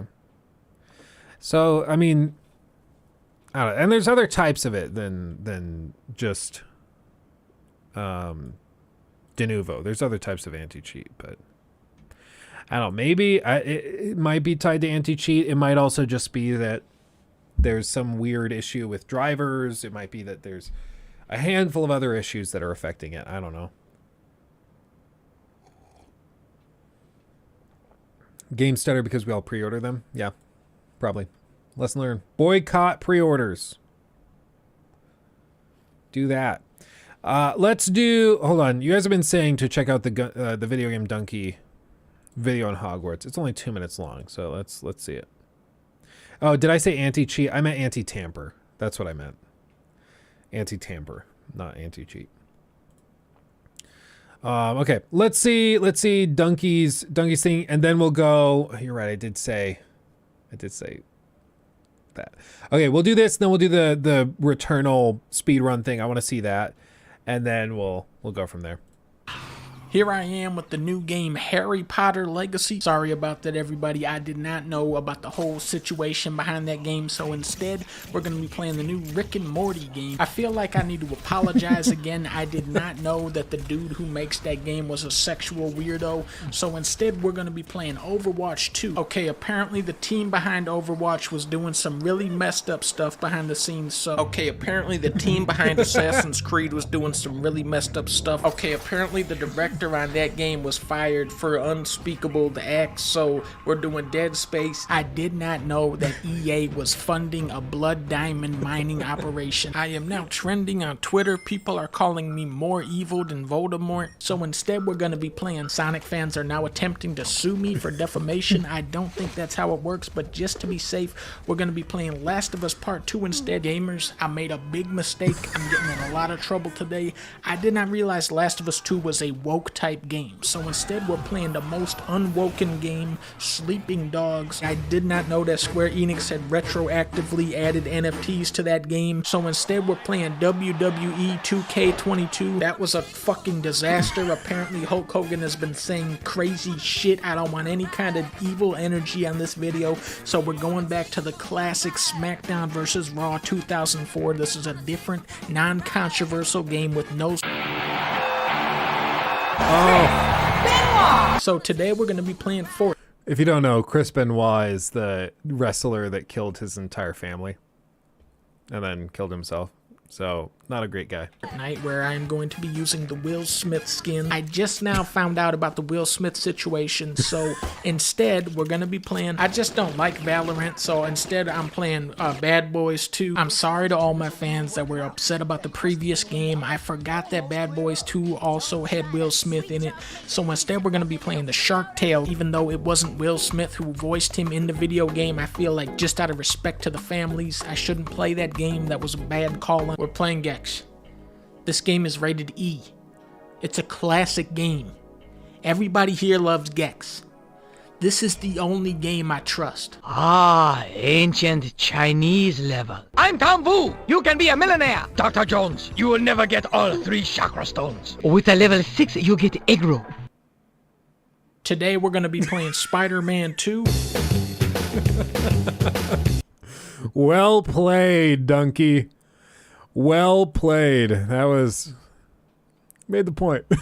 This is the only game I trust. There's nothing that could possibly be wrong with this game.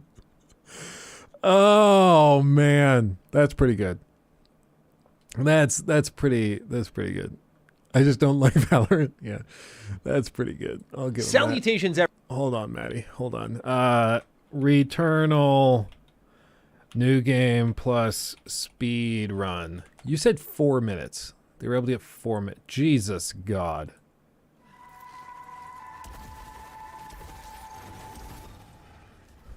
Okay, so this is with all of the upgrades, to be clear. So this is new game plus.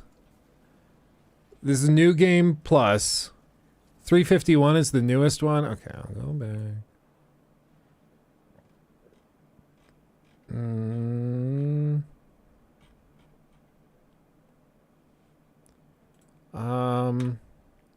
know, I think this one will serve the purpose. Let's just do the 4 minutes. It's whatever. We'll get the point. We'll get the point. So he's speedrunning this new game plus with all of the upgrades. I'm assuming he gets to pick which loadout he's starting with, because you just have to finish the new game plus version.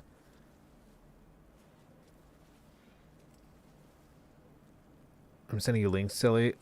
It must be flagging them, because I'm not seeing any of the links. Yeah, I think it's hiding them from chat. 55 door, that's insane. Dude, he's just flying down into the water. Yeah, I didn't get to any water section. Or if I did, I didn't realize you could go underwater.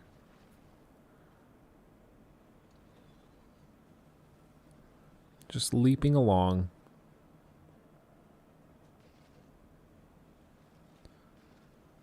Jeez, dude. Just hopping.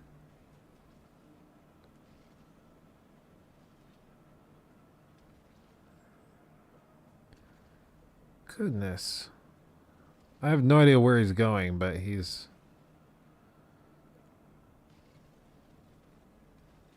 Okay. And is this where, like, the final boss is? It's way deep in this, like, starting area? You don't have to go to the next... I don't know. I think I would appreciate this even more, and already I'm wildly impressed, but I think I'd probably appreciate this even more if I finished the game and saw, like, all of these different areas.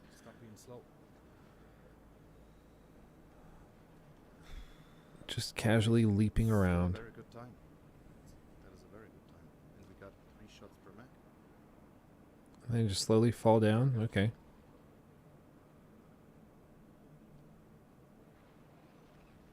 Okay. I guess we did.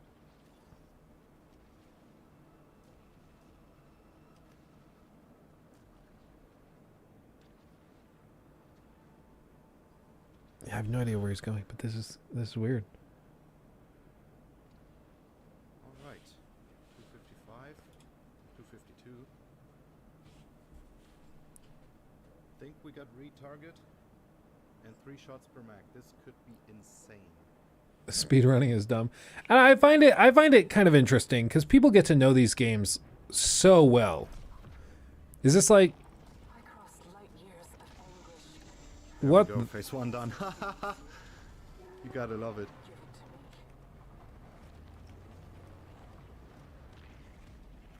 I'm so baffled. Why don't you die? Oh my god. Dude, that's ridiculous. This is like actually stupid. But like this is the cool thing about speedruns is that you just see people who have broken the game, they know it so well. Holy shit. And it's super cool God. to see. It's crazy. It is Yeah, he's at 4 minutes in.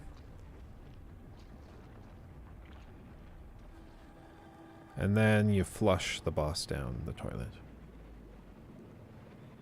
Is it a new PB though? Is it the sub 430? Sub 430? Sub 430? Is that just the end of the game? Is that it?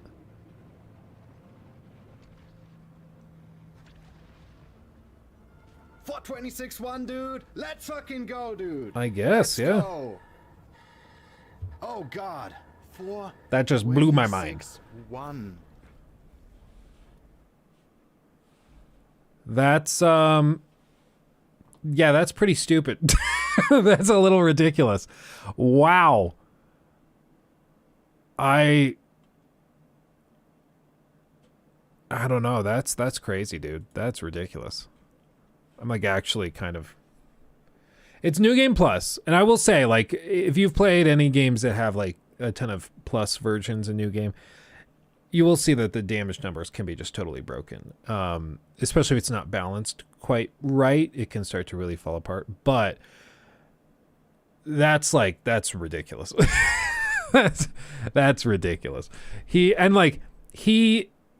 didn't question which way to go ever. He just zipped straight to where he needed to be, and that's dynamically generated. Like, that's ridiculous. That's crazy. And yeah, he didn't have to go through any of the other biomes or anything because he already knew exactly where to, like, he already had everything he needed, so he could just go straight to the final area. But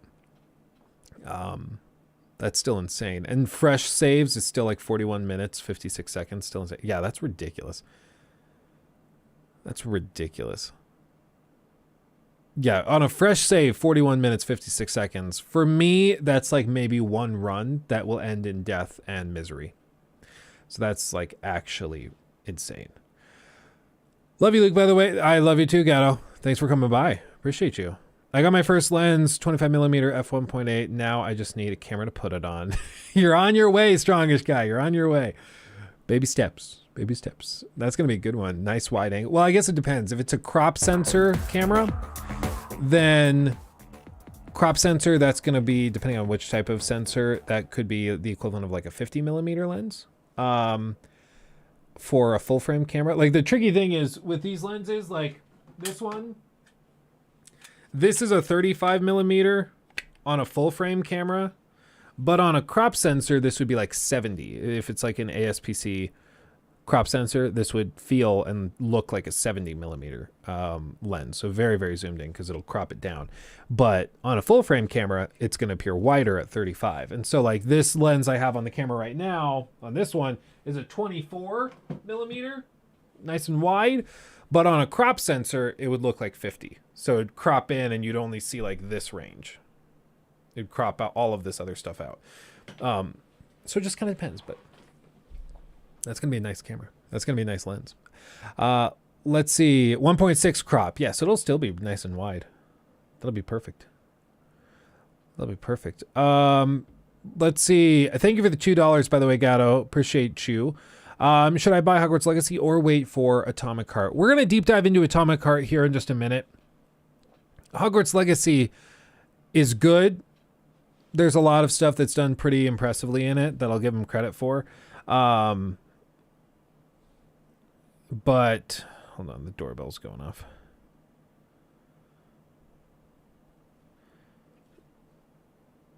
Oh, that's pretty freaking cute. I saw Nikki was shoveling the front driveway. I was like, oh no, where's the baby? He's not usually napping yet.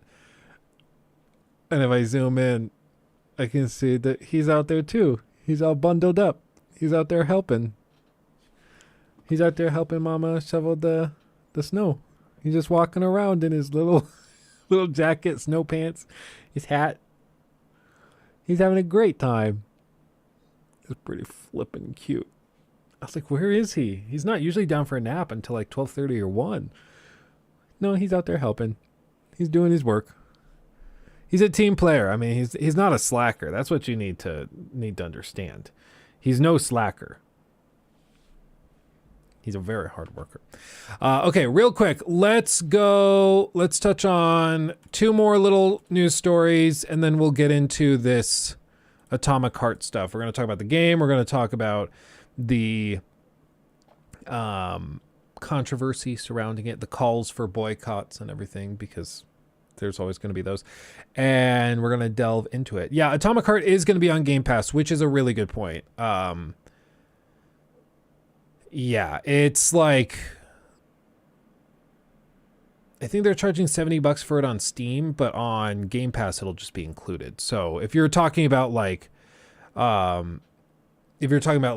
choosing between Hogwarts Legacy or Atomic Heart, you probably don't even have to choose, because you can just pick the one to buy and then the other one for free. Why not? Okay, Maddie, I want to see this. Maddie breaks this down and discusses some of the stuff with regard to the Xbox situation and the claims that Xbox is actually killing games and making them sell and underperform where they are, making them sell worse and underperform where they should be at. So this is going to be interesting. We talked a little bit about this earlier. Basically, the whole point is just, yes, it's true that that if a game is on Game Pass, it won't sell as many units because people will get it through Game Pass. I can't believe that this is something that has to be said or explained, but it is. And basically it's because a bunch of Sony ponies are coming along, and you know, I don't love using the term Sony pony except for people that get triggered by it, because then it's extra funny. But what I mean by that is people who are sycophantically obsessed with, you know, troglodytic motivations with Sony and PlayStation, to the point where they will defend it beyond and against all reason, to the point where they're even arguing in bad faith that, you know, Microsoft is bad for the industry and toxic, and they're destroying the success of games and studios by bringing these games to Game Pass and blah, blah, blah, all sorts of nonsense. And so what's been said by these guys is that Microsoft is basically torpedoing a lot of game developers and publishers' chances at successful launches, because when the game is on Game Pass, they underperform. It seems to ignore the fact that publishers still get paid for games on Game Pass. They get paid, my understanding is, by hour that you play. So if you play a game on Game Pass for 20 minutes, the publisher won't get much money from that, certainly. But if you played for 20 hours, they, in theory, will get about what they would get if you were to buy the game. Maybe less. And they just do that and, you know, give you less because it's how they, you know, justify, like, you get more players. So in terms of volume, you'll end up making more than if you just released it for sale. Who knows? But my understanding is that it's basically a per hour royalty for something like Game Pass. So publishers are still making money when you put a game up on Game Pass and play it. But it's just different in terms of how they get their money. It's not about per unit. It's about time spent. That's the difference. Okay. In the same way that, like, TikTok, everybody's obsessed with, like, the view count and likes on TikTok. And that seems to be what TikTok is primarily concerned with when recommending the video to other people on TikTok. Whereas on YouTube, all YouTube really cares about is watch time. Like, a video can have a lower overall viewership, but if people are going back and watching it repeatedly and watching it in its entirety, it'll start to get recommended more and more and more, even though the unique user or unique viewer base is much smaller. So it's a different standard, it's a different gauge of success, which is why it's so disingenuous and stupid to say that games are being screwed over by releasing on Game Pass. It's like, no, they're successful. They just get money in a different way than charging upfront, like a full $70, right? So it's just different. But Maddie's going to explain a little bit about this, and we'll hear his thoughts, and I will offer my thoughts as we go through it. As always, subscribe to Maddie. He makes great stuff. Friend of the channel. We've done collabs together. And he's a great guy. So heavily recommend you check out his stuff. Everybody, it is Maddie here today, and we are sitting down to talk about gaming's favorite subscription service, Xbox fast. Game Pass. And right now, it's under a lot of scrutiny. Is Xbox Game Pass killing video games out here? That's the conversation right now. It's, again, all thanks to the Xbox Activision deal that's ongoing. Microsoft has confessed that Xbox Game Pass is cannibalizing sales. But I believe there's a gray area here that very few creators and outlets are addressing. We're honing in on one 2018 quote from Phil Spencer when there's dozens across multiple Xbox execs and inside sources. Like, there's so much information out there for this conversation. in a couple of ways, I'm surprised it's going on as long as it is. So today, we're going to dive deep on what's going on with Xbox Game Pass, and is it really killing video games? So ladies and gentlemen, if you are new here, you're into Xbox news and information, consider subscribing. Let's begin with where this story all started, where GamesIndustry.biz picked up a report that was ongoing from the CMA, where Microsoft does admit that Xbox Game Pass hurt sales over 12 months. So let's read. Which is true. It just is true. Quick, Jacob, pause in the editing for this. Hello? Hello? Hello? Hi. Baked Spawn donated $4.99 through Super Chat. Hello. Where did you get your new PC from? Hello. Is there any I saw you particular system outside. integrators Shoveling. you recommend? Did you? Yeah. Well, I kept getting the Ring doorbell notifications, and I was like, oh, it's they must be outside. And then I saw you shoveling. I was like, but the baby's not usually napping yet. Where is he? And then I see him off in the distance, kind of waddling around. I was like, oh, hello? Do you want to say hi to everybody? Hi. Do you want to say hi? Hi. Oh, your hands are so cool. Hi. Hi. Oh, the rosy cheeks. They shouldn't be cold. He had gloves on. Is it snowy outside? It's cold. Is it so snowy outside? Yeah. He goes, I have no fear. I kept trying to leave Mama in the dust. Yeah. Oh, yeah. Oh, yeah. Rosy little cheeks. Are those things cold? Oh, they're so chilly. Oh, my goodness. Do I keep looking around? Yeah. I'm glad you helped Mama. It's not a great shoveling job, but... What are you doing? Don't worry, the PC, all of the stuff's unplugged, so don't worry. Looks like y'all made an anatomically correct human. Well done. I'll take it. Sure. It's another way of saying you had a baby. Yeah. Real quick before I forget, I don't want to miss it. Baked Spawn, thank you for the $4.99. Where did you get your new PC from? Is there any particular system integrators you recommend? This guy, we're actually going to launch the partnership on Friday, but this guy was put together by, it should link it if I go !PC. Maybe. Maybe not. There we go. It'll give you the stats, and then that's also a link to where you can find my partner page on Apex Gaming. They built this thing for me. They've been tremendous. They even, like, this card was not the original 4090 we were going to put in here, so they had to go in and they had to manually, like, install this custom bracket to vertically mount it to get it in this case, because this case is not big enough by default to fit that massive card. And they just did it. So they do great work. I heavily recommend them. And if you choose to go with them as your PC integrator for your build, then it'll also kick back and support me further, which is cool as well, which would help.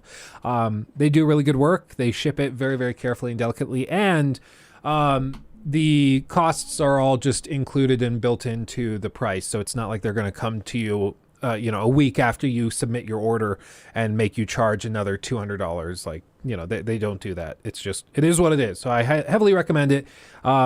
On the page, you'll see 3 options, which are kind of defaults, but you can go in there, customize it. If you want to swap out graphics cards, memory, CPUs, whatever, cases, you can do that from there. So heavily recommend them. Apex Gaming PCs. Good stuff.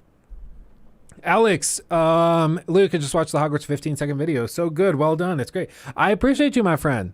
Thank you. I'm glad you liked it. It was tedious. It was a lot, but I'm pretty glad with how that turned out. And I think it's interesting. It's kind of cool to see the hypothesis confirmed. He's just taken the Dementors down. Somebody's got to do it. He's like, we got to clean up this school. Lucky. Get rid of the Dementors. No. Lachlan James. Honey, can you go say bye to Dada? Can I have a hug? Mama's going to take the Dementors. Hug? Go get Daddy a snuggle. Hug? Get Daddy a kiss. Baby, destroy the trees. Our listening skills doorbells have not been on par today. We're working on it. Yeah. But he did hold my hand. So. Oh, I think I did see that too. Can I have a hug? Oh, thank you. Treble Champ donated £4.99 through Be nice Super to Mama Chat. and you take a good nap, Luke, okay? you're looking slimmer. Are you on a diet, or Bye, is it just bye. a black t-shirt? It was too snowy. We can't get coffee. Bye bye, Locke. Bye bye. The best thing is when he hugs you, he grabs you, and then he pats your arm with his hand. Bye bye. Bye bye, Lockie. Okay, let's go. What a handball. I just can't with these snow pants. I love them so much. They're so long, I love it. Bye, dude. Bye. I love you. So you just stalked us from the Ring doorbell? Yeah, well, I had 12 notifications from Ring. I was like, either there's a mob outside or Nikki's shoveling. So I checked and I saw him on it. It's pretty cute. He had a little shovel. Oh, yeah? He's sitting in the lawn just digging in Little the lawn. sand shovel or something. He's like, I'm working too. Sand digging. I love it. You help Mama with the washer? I love you. Oh. What house do I play next in Hogwarts Legacy? I 100% at Gryffindor.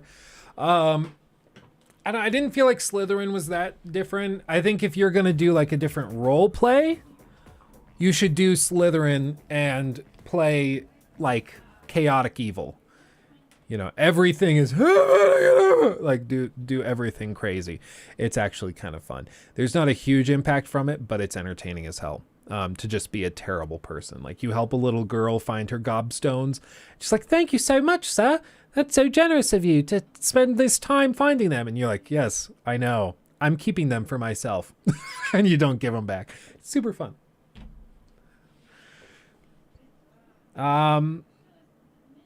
Or you could do Hufflepuff. I mean, it depends. Like, I think it depends on how you played this last time. Like, if you played really moral and stuff, I'm one of those guys, if you're going to play Hufflepuff, I think you have to play the goody two-shoes and, like, immerse yourself in that. But if you want to play, like, just chaotic evil, you should go Slytherin and just be horrible. Are you going for a platinum in Hogwarts Legacy? I think so. Even unintentionally. Just I'm playing the game so much to prep for the critique that I probably will just end up accidentally getting it. So, yeah. Let's see. Did I miss something else? Oh, yes. Treble Champ. Thank you for the $4.99. Appreciate you. Thank you. Luke, you're looking slimmer. Are you on a diet or is it just a black shirt? Probably both. I have been really trying to cut down on junk food, junk coffees and stuff. Stuff is only like sugar-free if I'm drinking coffees. The one exception being the little baby Red Bulls that Red Bull sent over. And so I'm trying to be very good with that. And then also eating a lot of salads. I don't know if I told you guys this before, but I did a musical called The Full Monty. And it was great. I loved it. But in the musical, like, it's about a bunch of steel mill workers who decide to start their own strip troupe to strip down and make some money for their friends. So I did that musical. And I was like, okay, I'm going to have to strip on stage. So I wanted to lose some weight. So I went from like 196 and I lost about 20 pounds because I went down to 176. I was just under 200 and I dropped down to 176. And all for the performances. And it was good. Like, I felt great. I was losing a ton of weight doing it. Probably the best, I think the videos I remember making during that time would be like, I think it was like Death Stranding. Like I roasted Death Stranding or something. Oh yeah, they also made, I had to swear to shave. Because it was set in the 80s and people didn't have beards apparently very commonly then. So I shaved down and you can see like baby Luke, babyface Luke, and then also I'm just skinny as hell. And Yeah. Scrawny little Luke. But yeah, this is right around the time I was doing that show. So I was probably about 175, 178, something like that here. And it was basically, I ate nothing but Caesar salads and then grilled chicken or chicken salad during this time. And then at the end of rehearsals at night, I would allow myself to get one Sprite from McDonald's, and it fit in my macros, and I was good. So did that, and it was just a good fit. It was a good fit. So yeah. But I haven't gotten down to this point in a long time. Like, this was the last time I was regularly clean shaven for like a month straight, and that I also was down in like the 170s. It was, I mean, I was much smaller for sure, but it also, I don't think it was like sustainable, because it was just, the only way I could naturally maintain that weight is if I was eating very strictly on a diet, like almost no carbs, no sugary drinks, except for like the one little Sprite I could have at the end of the night to get me through the day. No snacks, none of that stuff. Oh, this is funny. I just got recommended a video that like straight up copied my thumbnail style. Do you see that? That's funny.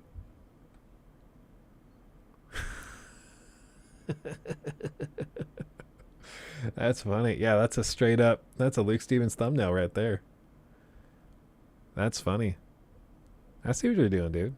I see what you're doing.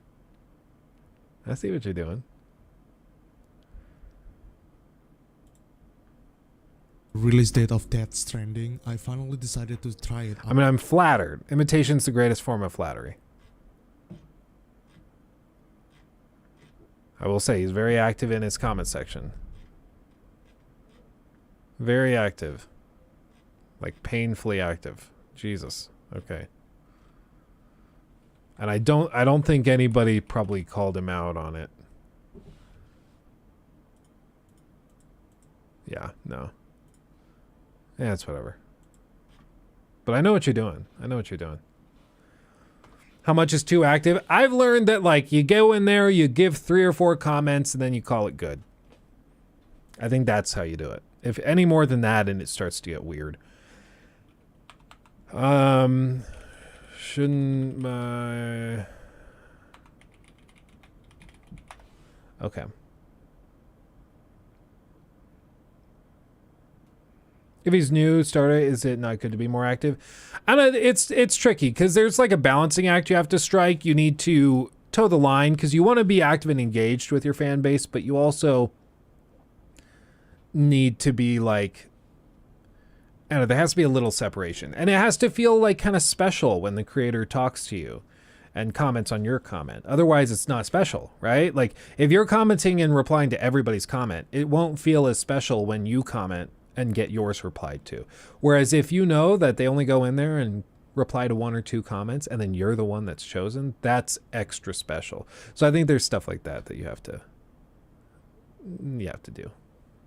Comments on it, I don't want to start that. Like if he started doing it where it's like the only thing he does and it's the only thumbnail style he's doing for months on end, then I might have an issue. But also like I don't think that people are mistaking his channel for mine. Once they get to the point where like, if I start hearing from you guys that like, hey, he's still doing it, and it's like pretty clear that he's trying to bait people into clicking on his videos thinking that it's you, then I would have a problem. But you know, it's a thumbnail. It's whatever.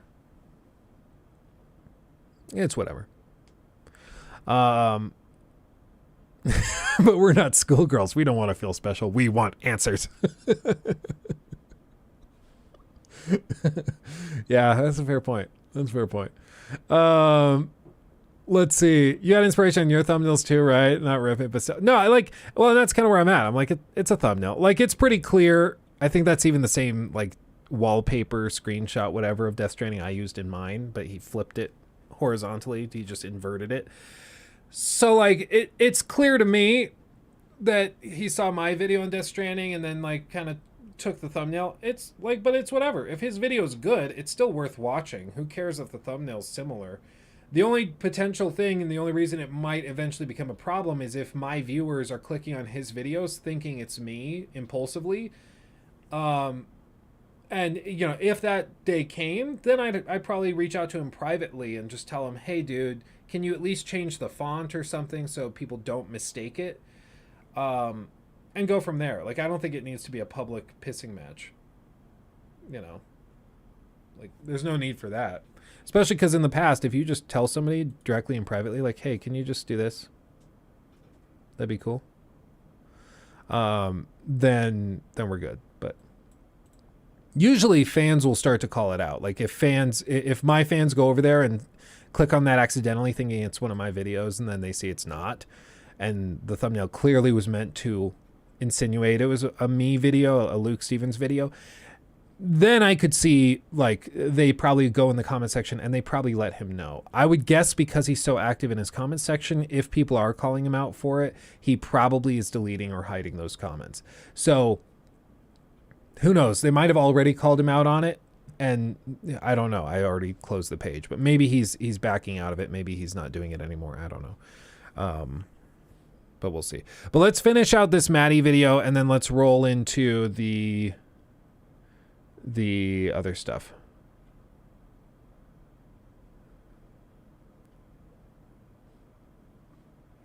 Urine boys, let's go get him. Don't do that. Stop. Stop. Okay, let's do this. Let's finish this out. Maddie, take it away. Maybe. Okay, Competition and Markets Authority provisional report on the Microsoft Activision Blizzard acquisition includes an admission from Microsoft, we must emphasize that's putting games into its Game Pass subscription service cannibalizes sales of those titles. Quote, Microsoft also submitted that in its internal analysis shows a redacted percentage decline in base game sales 12 months following their addition on Game Pass, the CMA noted in the report. Now, they don't put a percentage here, so it could be 5%. It could be 25, 50. That's the part of the conversation where I'm seeing a lot of assumptions. We just do not know. But with this popping up, GamesIndustry.biz put out a quote from Phil Spencer in 2018 talking about Forza Horizon 4. This is about a year after the service dropped, and I'm very surprised that other outlets who were doing re-reporting were also re-reporting this quote. Not because it's wrong, but the service and actually Phil, as he's talked about the service, have developed so much since then. There have been so many conversations since then. I'm surprised the 2018 quote is the one we're latching onto, but let's read that for the sake of conversation, and I'll read some others for you because I do cover a lot of Xbox, so it's easy for me to pick up some of these quotes. So let's go. When you put a game like Forza Horizon 4 on Game Pass, you instantly have more players of the game, which is actually leading to more sales of the game, Spencer said in 2018. You say, well, isn't everyone just going to subscribe for $10 and go play this thing? But no, gamers find things to play based on what everybody else is playing. Meanwhile, in 2020... I don't know what the hell that means. People find what to play based on what other people are playing, and how does that... What? Thank you, Moonlight. Thank you. Appreciate you. Hello, take my money. I will. Thank you for the 2. Appreciate you. I don't know what he's trying to communicate. That seems like one of those comments that probably would be more helpful if it were taken in context. Yeah, well, is he saying that games sell based on word of mouth? But he's like, you would say more players in the game, which is actually leading to more sales. You say, well, isn't everyone just going to subscribe for $10 and go play this thing? So the question is, are people going to actually buy the game leading to higher sales, or are they just going to sub for $10 and then play the game through the subscription? And then his response is, but no. So no, players are still going to buy it. Gamers find things to play based on what everyone else is playing. What? I don't understand how that's a response to the question, which makes me think that this is like taken out of context, or maybe there's more context that we're not seeing. So I don't even really know what he's trying to communicate. Like, is he saying that no, players will still buy the game even after trying it through the subscription? They'll try it through the sub and then buy it. I don't see how that's borne out by anything, like even just anecdotally. If I like a game on Game Pass, I'll just keep playing it on Game Pass. Like, I don't really understand what he's trying to say. I don't know. Thank you for becoming a member. Chao Ferreira Perez de Arroyo, maybe? I don't know. I'm sorry. I'm bad at pronouncing words, but I appreciate you. Thank you for becoming a member. Hopefully I didn't butcher it too terribly bad. He's saying if someone doesn't want to sub for the full catalog of games, they'll just buy the one to play with their friends based on their friends' feedback. Okay. I mean, I still don't know if I would agree with that. If he has data to back that up, I would love to see the data. Because I get what he's saying if that's the case. Like, oh, your group of friends only plays Forza, let's say. And so if you also are a Forza player, then you'll pay the $60 or $70 for it instead of just signing up for a perpetual Game Pass sub. Maybe? I still think people probably more generally will sign up for the membership. Well, that's what I'm saying, Defeater. Like, that's kind of what I'm... Defeater Eater. That's what I'm saying. Like, I think most people probably go the route of the subscription, and then, they do that because they don't know if their friends are going to change their minds on what they want to play. So they'll play it for a month or two through the subscription. And then if they want to change games, they can do that. And that at that point, they only have spent $20 on the game instead of 70, right? And plus, like, the great value of Game Pass is that you pay the $10 or the $15 for Ultimate, and then you get access to the whole catalog. So even if you just wanted to play Forza with your friends, now you have access to all of these other games in case you want to try them on the side. So I guess I just don't understand how Spencer could... I mean, granted, this is 5 years ago. So Game Pass was very different 5 years ago. This is before ZeniMax's acquisition. This is before all of that stuff. So this was a different world as far as Game Pass was concerned. But I guess, at the time, maybe it was something where people weren't really subscribing to Game Pass just for that. Maybe it was different. I don't know. 5 years is a long time for something like Game Pass. It was totally different back then.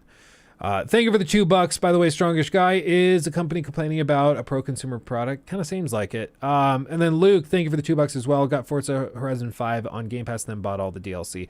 That seems to be the appeal, like how they would generate revenue. They get you to get the game through Game Pass, and if you want the DLC or Season Pass or whatever, you have to buy it separately. That seems to be where they can convert it into additional sales. But I don't know why somebody would pay $10 or $15 a month for Game Pass, play the game, and then like 2 or 3 months into that, decide then they're going to buy the game outright. I just don't think that many people will do that.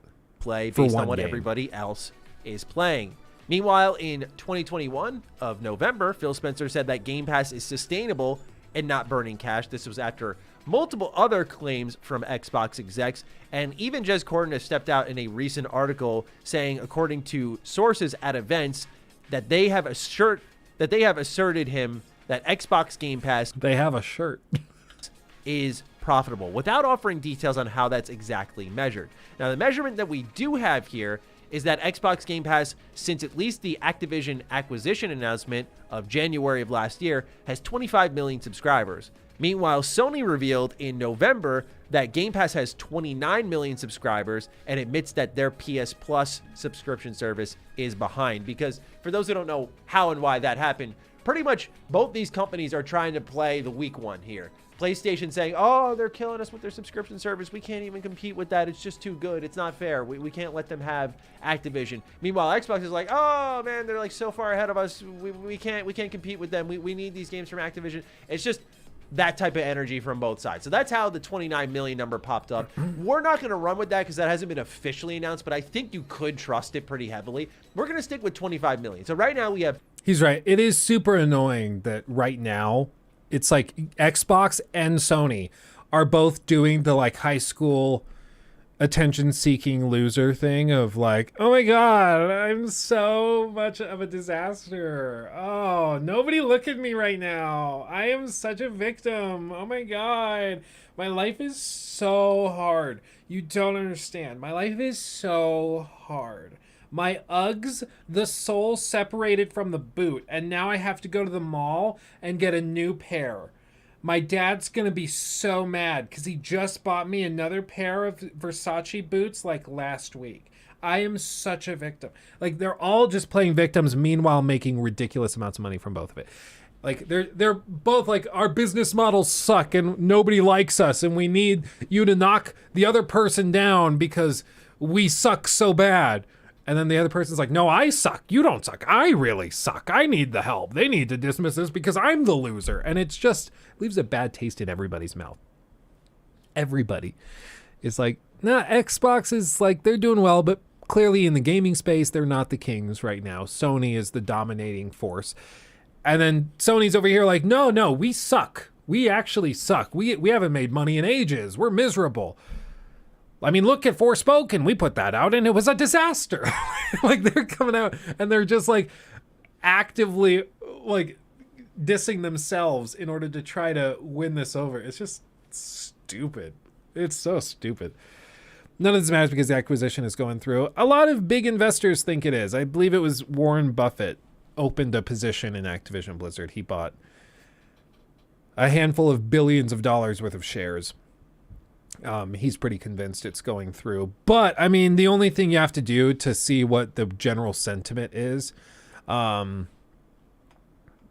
do a TVI, I believe is what it is. Yeah. The offer from Microsoft was 96 or 95 a share. So the gap from $77.26 to $95 a share, that's the risk. That's the question mark.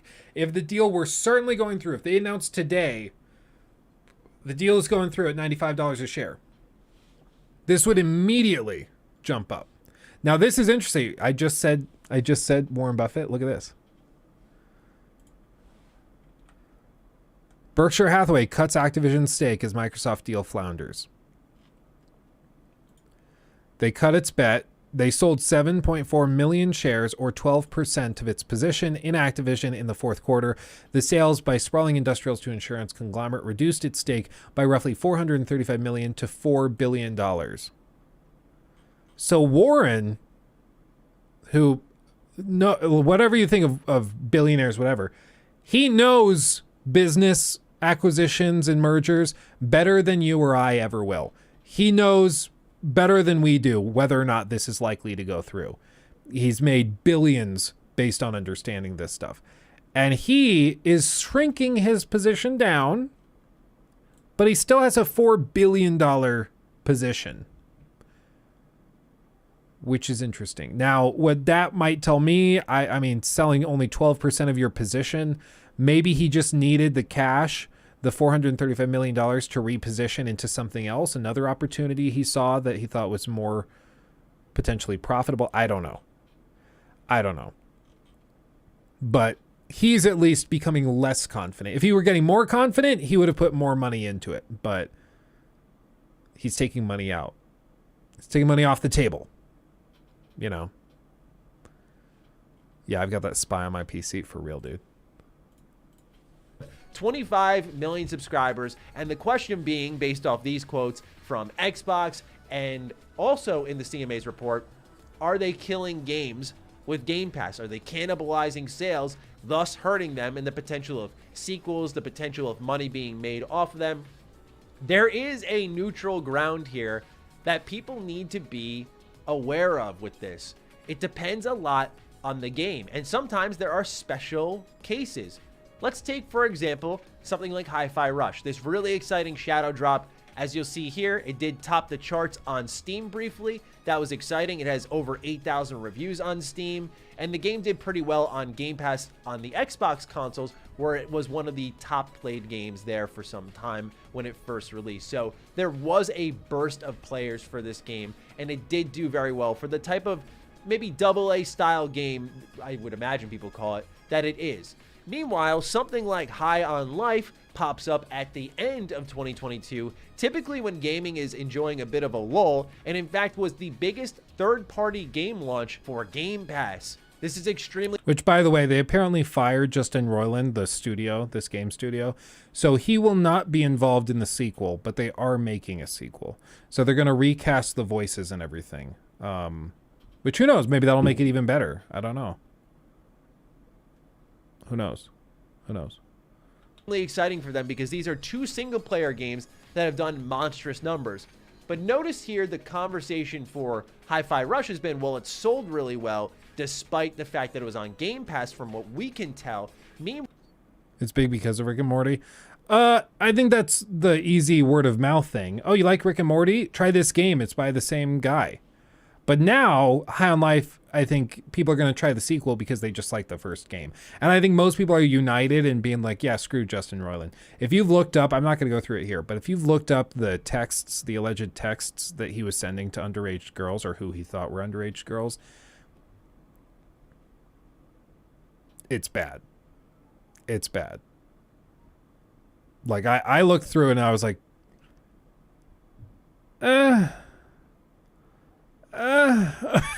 it's like To Catch a Predator level cringe. It's bad. So if you haven't looked it up, like I said, I won't go through it here, but just look up alleged text Justin Roiland, teen girl or whatever, and you'll see some of those texts, and it's bad. It's not good. Like, oh, the forbidden fruit, my princess. Like, not good. Not good. Not the kind of thing you can be like, well, there might be 2 sides to the story. No. Like, without a doubt, this old man is like, you're the forbidden fruit, my dear. Not good. So look it up. Make up your own mind. He's not been convicted of anything as of right now. But it's clear enough to me that I'm like, I'm good. I don't, you know what? I'm going to wait until this has settled. Okay. But anyway, let's see. I missed one. Hold on. I just saw a comment I was going to read and then I missed it. Being cringe is not a crime. You're correct. It's not a crime. It's really funny, but it's not a crime. But it seems like he honestly believed that these people were underage, which is how it's which is why it's a big no-go. Big old no-go. I don't know where this comment went. Maybe somebody deleted it. I was going to respond to it. Somebody was asking why we stream on a second channel. I'm so sorry. I can't find it. But we stream on the second channel because they're just 2 fundamentally different things. People on the main channel I found didn't really love the live content. There are some people who came from the live channel who like the live content and the reactions and stuff, but it's just different groups of people. So we just made a second channel because why not? Yeah, Justin just wanted a cupcake. Dude, I know exactly. The EDP. I just came for a cupcake.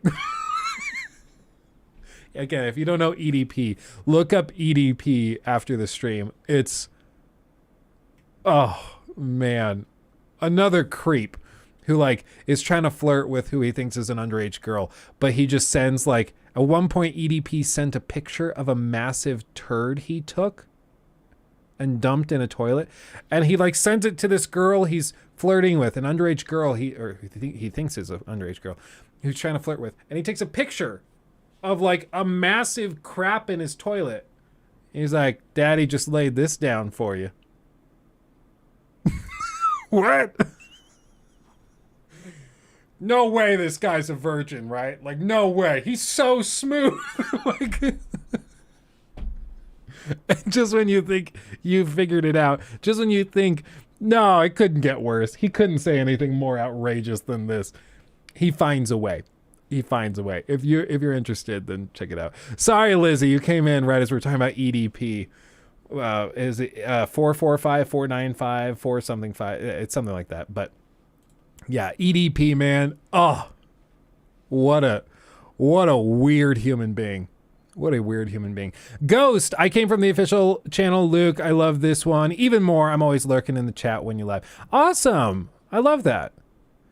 And I know there's a lot of lurkers out there. There's a lot of people who hang out in chat and are maybe not super active in chat. And that's totally, totally fine. But I do love hearing you guys pop in every once in a while and be like, yeah, I'm here. I'm lurking. I'm here. You know, I like to hear that. I'm not going to watch that. Then it's pretty intense. It takes a particular type of person. Not everybody likes the cringe lol cow kind of thing, but my God, there's just so much. There's so much with EDP. It's a lot. It's a lot. But anyway, as for all of this stuff with Xbox and Game Pass, yes, it is true that if a game launches on Game Pass, such as Hi-Fi Rush, people are going to play it on Game Pass, and that means that those people are not buying it outright. Yeah, that's true.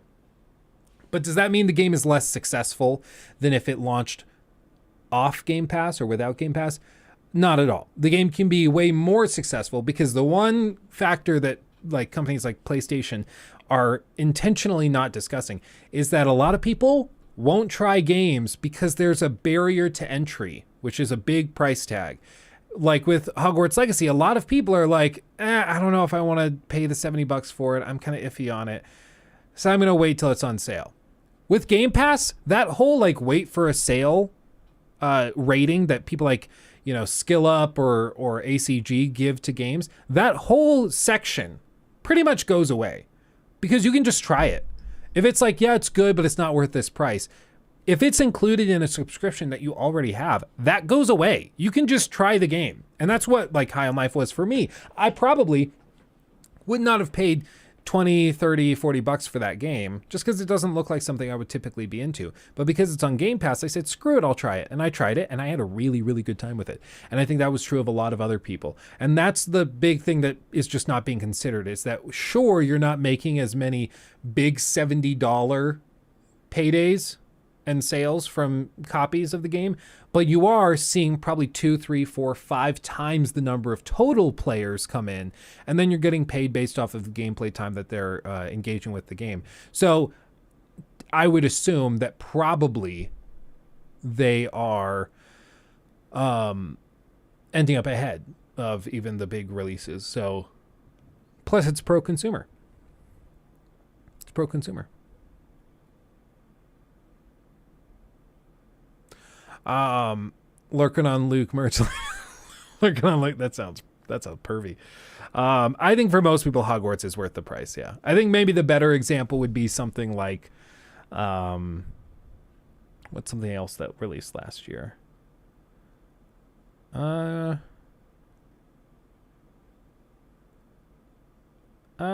mean, maybe Callisto Protocol. You could say that it's short. It's not super polished.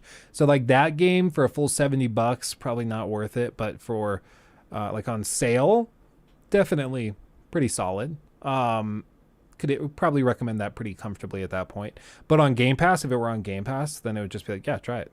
Jump on it. Why not? Who doesn't love pro-consumer? Apparently like the sycophants that keep justifying all the other crap are a great example of it. I don't know.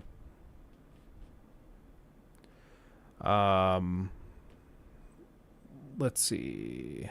Putting your game on Game Pass is like playing music at the Super Bowl. You're not getting paid as well as you would have you're not getting paid as well as you would at a normal concert, but the publicity is huge. It's huge, and I think the difference would be like to make it a 1-to-1, it would be like if you were playing at the Super Bowl halftime show and the Super Bowl organizers say, we're not going to pay you up front. I do think Xbox for big titles, they pay the studio up front a little bit, a handful of millions or something just to get the game on the title or on the platform. But I'm not certain about that. They keep all that super hush hush. But to make it 1-to-1, it would be like, okay, we'll maybe pay for your travel to the stadium to get you here, to get you on the service. But we're not going to pay you for your performance. We're not going to give you a flat sum of cash for performing at the Super Bowl. But to make it 1-to-1, you would say, based on the total viewership and how many people watch your halftime show, we'll pay you more. So we'll pay you every 5 million viewers in these increments as it goes up, and you'll make more money the more people watch and enjoy your performance. That would be the 1-to-1. And then people are saying, oh my God, like Rihanna didn't get as big of a paycheck for performing at the Super Bowl. And it's like, yeah, up front, I guess, but long term, she probably ended up well ahead, you know? I think that's probably how it goes. Let's see. What do I think of G7 on PSVR 2? I don't have a PSVR 2, so I do not know yet. I've heard very good things about the hardware, though. The hardware looks very good. My only question with PSVR is, you know, long-term support. You're talking about a $500+ console edition. And as of right now, I have not heard from like a lot of third-party studios or developers that they have plans for long-term support. And that gets me worried. If I'm going to spend $500+ on something and then I'm going to run out of games to play within the first week, that to me is concerning. That maybe other people are not concerned about that and don't mind that, but for me that's a big concern. Apparently Microsoft paid $5 to $10 million to have Guardians of the Galaxy on Game Pass before. I think that's a great value for the customer because, geez, man, that game is underrated as hell. That game's awesome. A new RE8 PSVR 2 trailer dropped and it looks sick. Over 100 games are in development and 30 games at launch. Well, I mean, I'm sure I don't need to tell you that the original PSVR as well had hundreds of games in development, most of which never saw the light of day. A lot of them ended up getting canceled once the actual sales numbers and usage numbers came out. So maybe it does like blow up and end up being super, super successful. I remember there was discussions back when the Switch was first coming out after Breath of the Wild had been out for a while and people finished playing Breath of the Wild. A lot of people were like, I'm kind of like, what do we play now? Like there weren't a lot of games for the Switch when it launched in the first 6 months or so. It took a while. And a lot of people were like, is the Switch dead already? Oh my God, the Switch is over. It's canceled. And then it ended up being like, no, and it just took a little bit of time and they ended up pulling it off. And now the Switch is like one of the most successful consoles of all time, of course. And maybe the PSVR is going to be like that. But for me right now, I'm not going to buy it. I'm not going to spend $500+ on it where it can collect dust for a year until those games come out. Maybe at that point I get it. Once the games have come out, maybe then maybe then the value's there. I just don't think the value is there right now. Yeah, I got the PSVR 1 and I felt like I wasted the money. Yeah. I ended up selling it. I'm glad you could sell it. A lot of stuff like that, it ends up being unsellable. You can't get rid of it. Have you heard of the debacle behind the upcoming new Settlers game by Ubisoft? Was in development hell for years and is pretty much hated by the Settlers community already before it releases. Dude, they just cannot catch a break. They keep screwing everything they touch up. They're like King Midas, but it's shit. Like everything they touch turns to a turd. It's amazing. It's honestly a talent. I'm waiting a long while right now, not spending $879. Yeah, that's ridiculous. How would you feel if Ubisoft revealed an AC2 remake? Oh, I'd be giddy as hell. I love AC2. I love it. I'd be happy with a remaster. It doesn't even have to be a remake, but a remaster would be great. I do know why we have people in here that are upset over my PSVR 2 take, though. It's because we posted that video where I was just like, I'm not sold on the PSVR 2 after we watched the little like unboxing thing. And I'm pretty sure that video got shared to like a PlayStation subreddit or something, or Discord, because within about 20-30 minutes there was a flood of people who came in and started posting extremely similar comments, like almost word for word. And it was pretty funny. They were pretty triggered.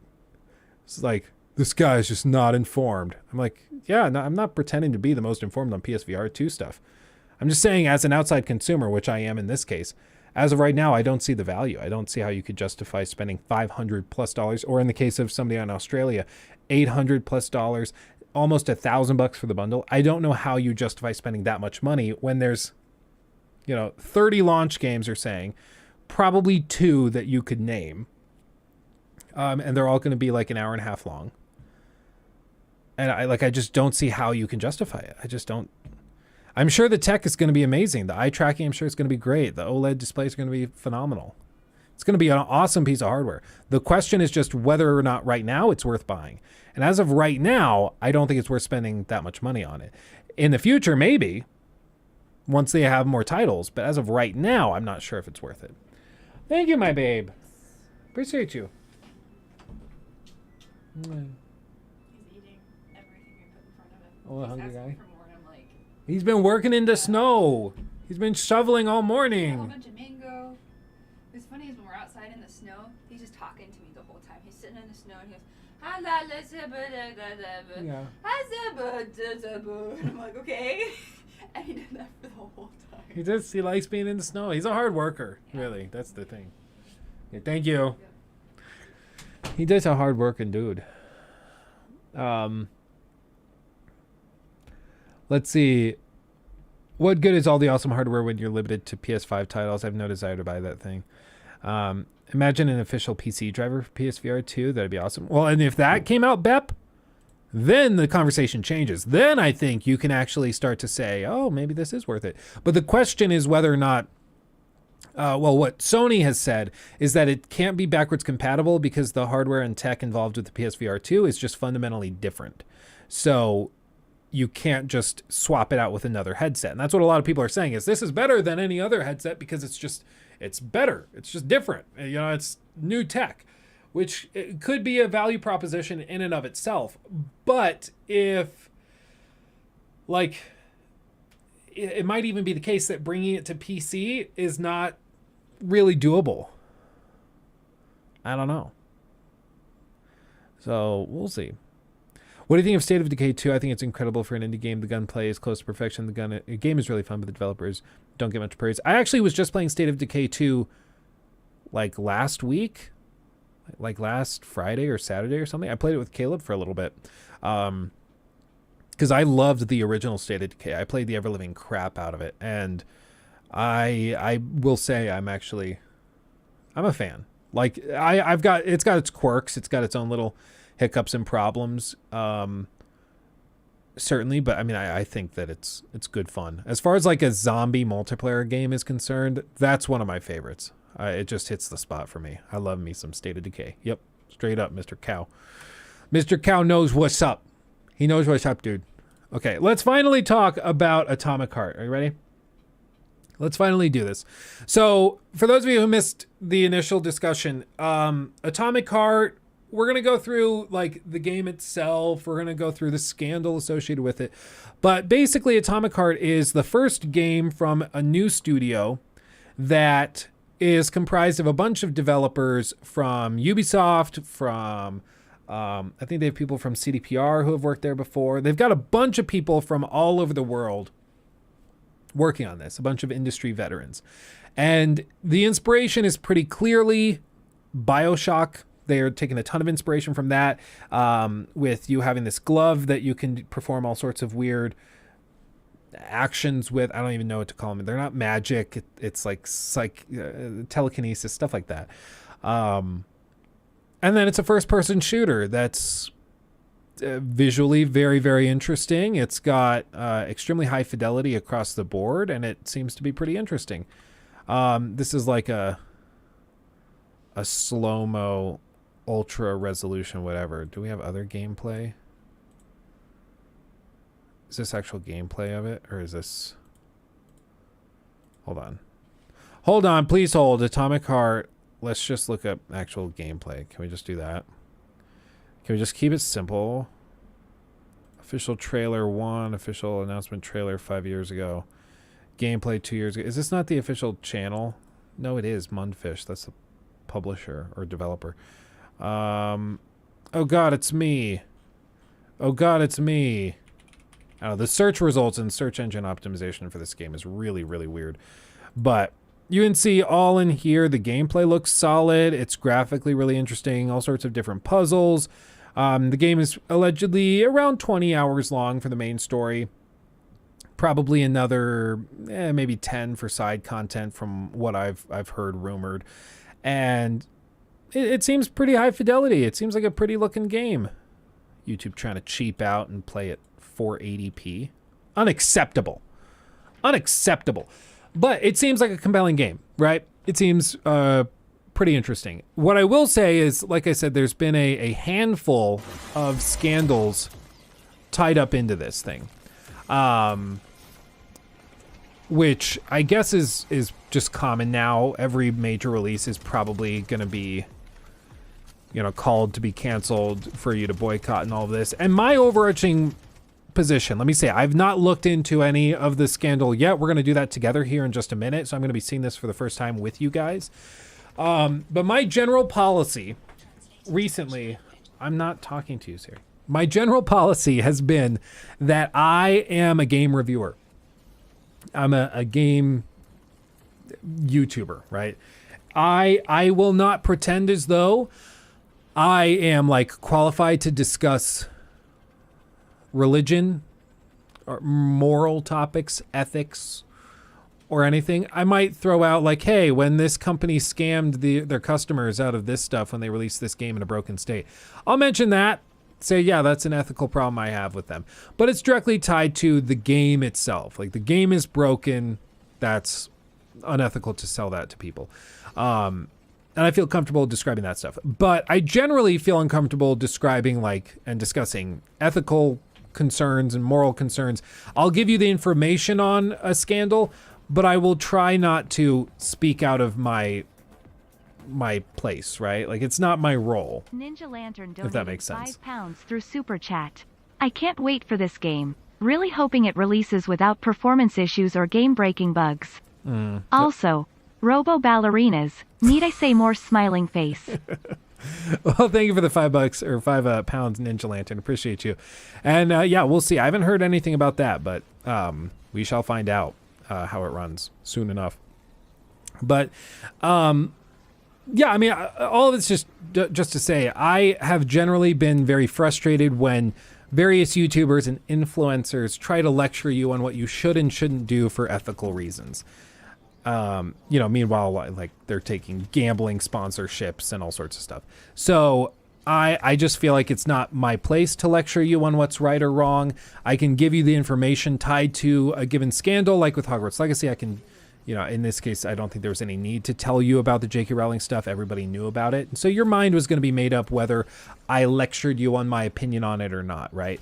So it's just not my role, as far as I'm concerned, to lecture you on what you should or shouldn't do, but I'm happy to give you the information so you could make an informed decision, if that makes sense. That's generally my approach to these things, okay? I will try to respect your autonomy in making informed decisions yourself. So that's where I'm going, entering into this discussion of the scandal tied to this game, okay? So that's where I'm at with this. Now, all of this scandal stuff started with this video like a week and a half ago, went semi-viral and did very, very well. And it's from Harenko. I'm not familiar with this creator, but it seems like a smaller channel. So this is probably like one of the first videos they had really, really pop off. So props. So I've not seen this, but I'm down to hear them out and see what they are saying and why they argue you should not buy Atomic Heart. So we will check this out. Today is August 9th, 1945. The US drops 2 atomic bombs on Hiroshima and Nagasaki, turning the cities to dust and ending the lives of more than 200,000 people, shortly after which Japan surrenders. In celebration, the US government creates and publishes a tabletop board game called Nuclear Love, themed according to the operation performed. It was made for 2 players, where one would be playing on the side of the US and the other would be playing as Japan. The game features dice that look like miniature atomic bombs, and the person who manages to bomb the other's city capital first wins. By rules of the game, however, the US side would always have the first turn, which brought natural advantage, and the board game, despite the patriotism and popularity, failed on the market. I mean, I think we'd all agree that it's probably in bad taste. Sure, like it's horrible that all those people died. It's also like it's war. So like, yeah, horrible things happen in war, and we make games based on war. But okay, yeah, I mean, I would find it in bad taste. I would agree. sounds like a rather unethical piece of military propaganda that nullifies the tragedies, right? I wouldn't... Ethical is a... I don't know about ethical. Unethical. I don't know. That gets tricky for me. Because, like, are you going to say this while playing Call of Duty as well? Like, it might be nullifying the tragedy. I would agree it's insensitive, and I think that it's in bad taste. But I don't think you're unethical if you were to play that game. I don't know. That's because nuclear love never existed, and I just made it up. But there is a similar situation that does exist that follows this formula, and it is about to be released, and its name is Atomic Heart. I want to preface the video. Okay, so the game doesn't exist. Okay. So this is... already, I mean, I would say that this... I'll hear him out, but I'd be concerned because it already seems like he's opening his video by constructing a straw man. Which is not a great way to make your argument when you're beginning with logical fallacies out the gate. Because it seems like he's constructing something that's easier to attack for emotional reasons, and then he's trying to pin that down and then get you to side with him that this is really unethical, right? Well, this game's also unethical, so if you think that first example is unethical, then you have to think this one's unethical. But it's like, it's a false equivalency. It's not actually... For one, I don't really agree that it's unethical to play that game he described that doesn't actually exist. And I'll hear him out. I'll see if this is like a one-to-one. I don't know. By saying that if you're the type of person that is still going to buy and play something like Hogwarts Legacy despite its infamy, you might as well click off, as I'm going to explain why it's a bad idea to purchase and play Atomic Heart. Go on, you have a Joe Rogan podcast to catch up on, or...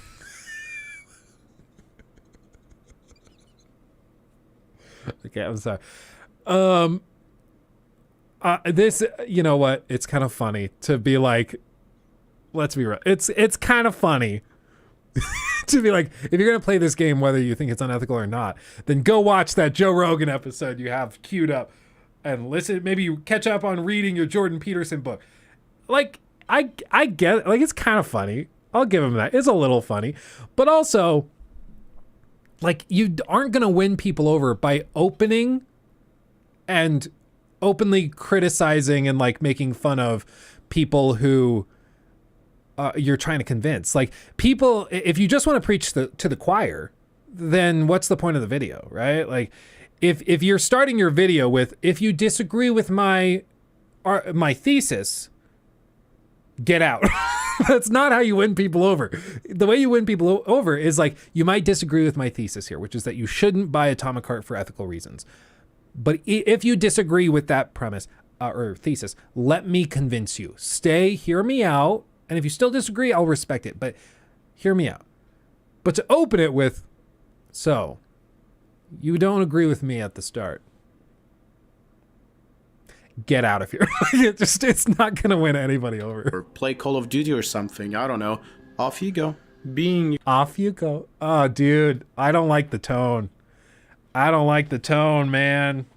I'm sure a lot of people don't like my tone when I talk about stuff, but the like snide, sniveling, like condescending, go like a little baby, like, or a toddler, go play in the rocks.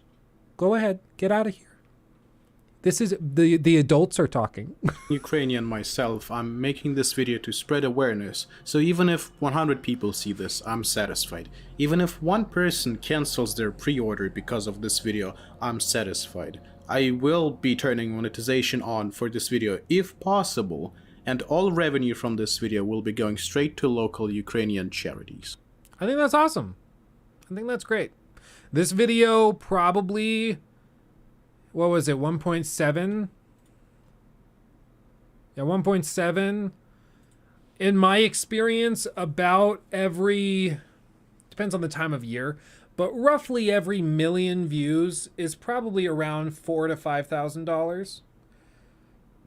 So this thing's probably made like 6, 7, 8 grand, which is awesome. Yeah, fundraise for Ukrainian charities working for the peace effort. I think that's great. Yeah. But let's start with the basics. What is Atomic Heart? Atomic Heart is a video game set to be released on February 21st, 2023 that is positioned by the developers as Bioshock in the USSR. It describes the events of the alternative history of the 50s, where the Soviet Union emerged from the Second World War scientifically and technologically advanced, reaching the peak of development with cold nuclear fusion and intelligent robots. You play as Mayor Nechayev, who is a KGB major and an officer in special assignments. So far, the game has been universally appraised, earning top spots in oncoming games lists on sites like PC Gamer, IGN, and Gamescom. But let's see who is really behind it. The game is developed by a Russian studio called Montfish. On the website of the studio, there is currently no mention of the fact that this is a Russian game dev.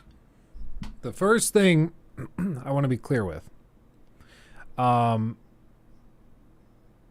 don't want to buy into like the McCarthyite attitude of you're Russian, therefore you're bad. Like a lot of the stuff I've seen with regards to discussions about the Ukrainian conflict starts to tie people who are Russian into like, oh, so you're Russian, so you love Putin. Like that's not necessarily the case. A lot of Russians are not exactly thrilled with what's going on. Arguably, the majority of Russians are not thrilled with their leader, okay? So, at the outset, I'm already worried when I hear you demonizing Russians. Full stop. You know, I don't love that. In my opinion. I get worried when you start to dismiss whole groups of people and demonize them based on their nationality exclusively, you know. I don't love that. Yeah, and they're based in Cyprus and not Russia. That's true. What you'll start to hear, and my understanding, like I mentioned at the top of the stream, my understanding is that there's sort of a conspiracy theory tied into this where they're saying that members of the executive team within Mundfish are actually tied into the Russian government or something. So there's things like that. I'm not entirely sure. I don't know. The story of the company begins with its launch in 2017 by a team of 4 like-minded gaming enthusiasts in Cyprus. At the same time, the studio was mentioned as a Russian one with an office in Moscow in Russian gaming and IT media articles. In 2019, there was even a report from the Moscow office of the studio. And after the events of 2022, the company completely ostracized itself from being known as a strictly Russian company and is now presenting itself as international. Okay. Cool. I don't blame them. You know, like I would too. Hello, babe. I made a grave mistake. You made a grave mistake? What? I brought my phone in when I went to go put him down for his nap. Oh. It's still in there. She left her phone in the baby's room. It smells like hot Caesar salad in here. Mm-hmm.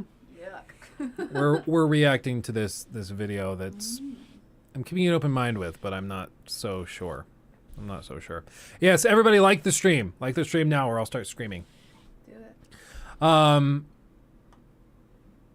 What was I saying? Oh yeah, but I wouldn't blame them at all. Like 2022, yeah, if you want to distance yourself from the Russian government, I get it. I get it. And especially like the stuff that they've tweeted out, I have it pulled up. They've tweeted out like, yeah, we don't agree with the Russian state's position on all of this stuff. We're a peaceful organization, peaceful company, and we do not support what the Russian government's doing. And that's part of the reason we wanted to separate ourselves. So it would be more concerning if they were like, yes, we're a proud Russian game studio. We stand with our country in all matters. Like, yeah, then I think you have an argument. But you're pointing at like, yeah, they tried to separate themselves from this government that's doing nasty things. So that must mean they're actually part of that nasty government. I don't know. You gonna go play games or something? I was gonna take a nap. Try to steal your phone. A nap with my phone. Oh, he's just cuddling his bear. We were looking in his room. He was looking for a book, and I said, "Where's your bear?" He goes, "Bear?" I was like, "I'll go get him." And then I'd bring him in, and he held him through the whole story. Just petting him. Oh. Best purchase ever from Shields was that bear. He loves that bear. He loves that bear. It's cute. Yeah. Oh, wow. What a cutie. Well, have a nice nap. If my iPad's up there, you could use the iPad or the TV or whatever. You'll have to turn your brain off and not browse TikTok. It's going to be tough. It's not even TikTok. I just watch Facebook videos of Judge Judy. Then watch. I kid you not, I have 1,200 episodes of Judge Judy. Like, we have that. You can watch that through Plex. Just do that. Okay. Find the episode Gandia's on. It's going to be great. I would love to know what episode Gandia Yeah, we have a friend that we did a play with. She was on Survivor, and then she also went and was on Judge Judy. And so... What's even better is we did like a retold version of Peter Pan, and she played Tinkerbell. Yeah. And if you ever look up Gandia, she's amazing. Yeah. She's freaking fantastic. Gandia Johnson, season 5 of Survivor. 6, She's 7? No, 5. Is it season 5? Yep. It's Thailand. Yep. That's all I know. She's commonly ranked as one of the biggest disasters on the history of Survivor as a show, which is too bad because she is like one of the most entertaining and hilarious people I've ever met in my life. She is like actually a wonderful, delightful human being. Love her dearly. She messages me all the time. Yeah, she's super funny. She also like does stuff when it's her son's birthdays. She'll post like selfies of herself. It's my boy's birthdays instead of like pictures of her kid. She's just funny. She's weird. But she's delightful. But the editors kind of screwed her over, and there was like a whole scandal on the season she was on. It was honestly kind of screwed up what happened I to don't her. think it was dealt with. No, it was like it's one of those things from like 2003. If it happened today, the show would be canceled. Like they handled it terribly. But yeah, Gandia, love her dearly. And so you got to go see her on Judge Judy. She's on one of the recent seasons. This is his way of telling me to leave. Well, Goodbye. You need your nap. Go take your nap. I do need my nap. Yeah. This is a protein shake mixed with a cup of coffee and ice. Wow. I haven't eaten lunch. Go eat lunch. What are you doing? I'm making everybody else in my family lunch. You're pregnant. Go eat lunch. I'm eating a protein shake. That's not lunch. Mixed with coffee. I'm sorry. Are you a 65-year-old pre-diabetic elephant? No, like I've never met a 65-year-old pre-diabetic elephant that drinks protein shakes. I have. Okay. I have. You'd wish you didn't. Go eat lunch. You need lunch. No. You just tell me you love me. I do love you. Just Go eat grab my lunch. butt or something and love Go eat me. lunch. You need to eat. You're hurting my feelings. She just won't eat lunch and like meals till dinner, and then she's gonna be like, I feel bad. You need to eat. You're hurting my feelings. It's good for your bones.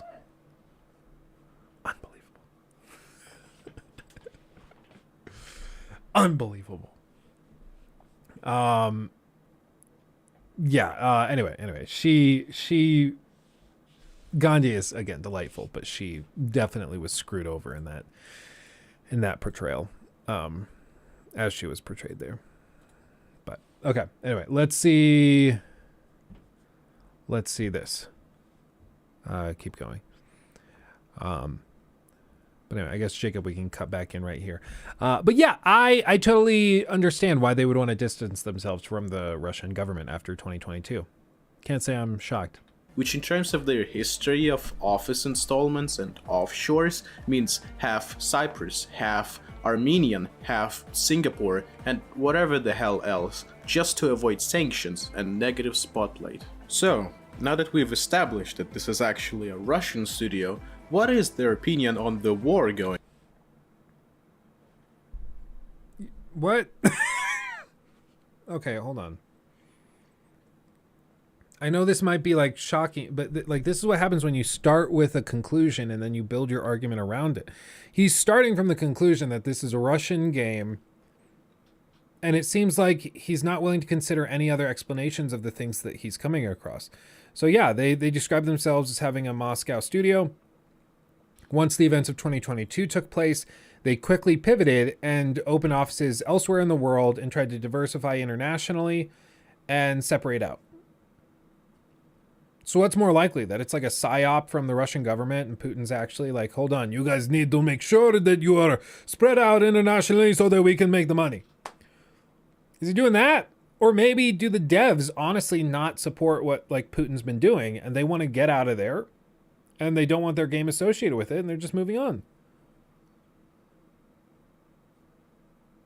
Like, he's just casually like, okay, so now that we've confirmed that this is actually like a pretty big conspiracy, like what?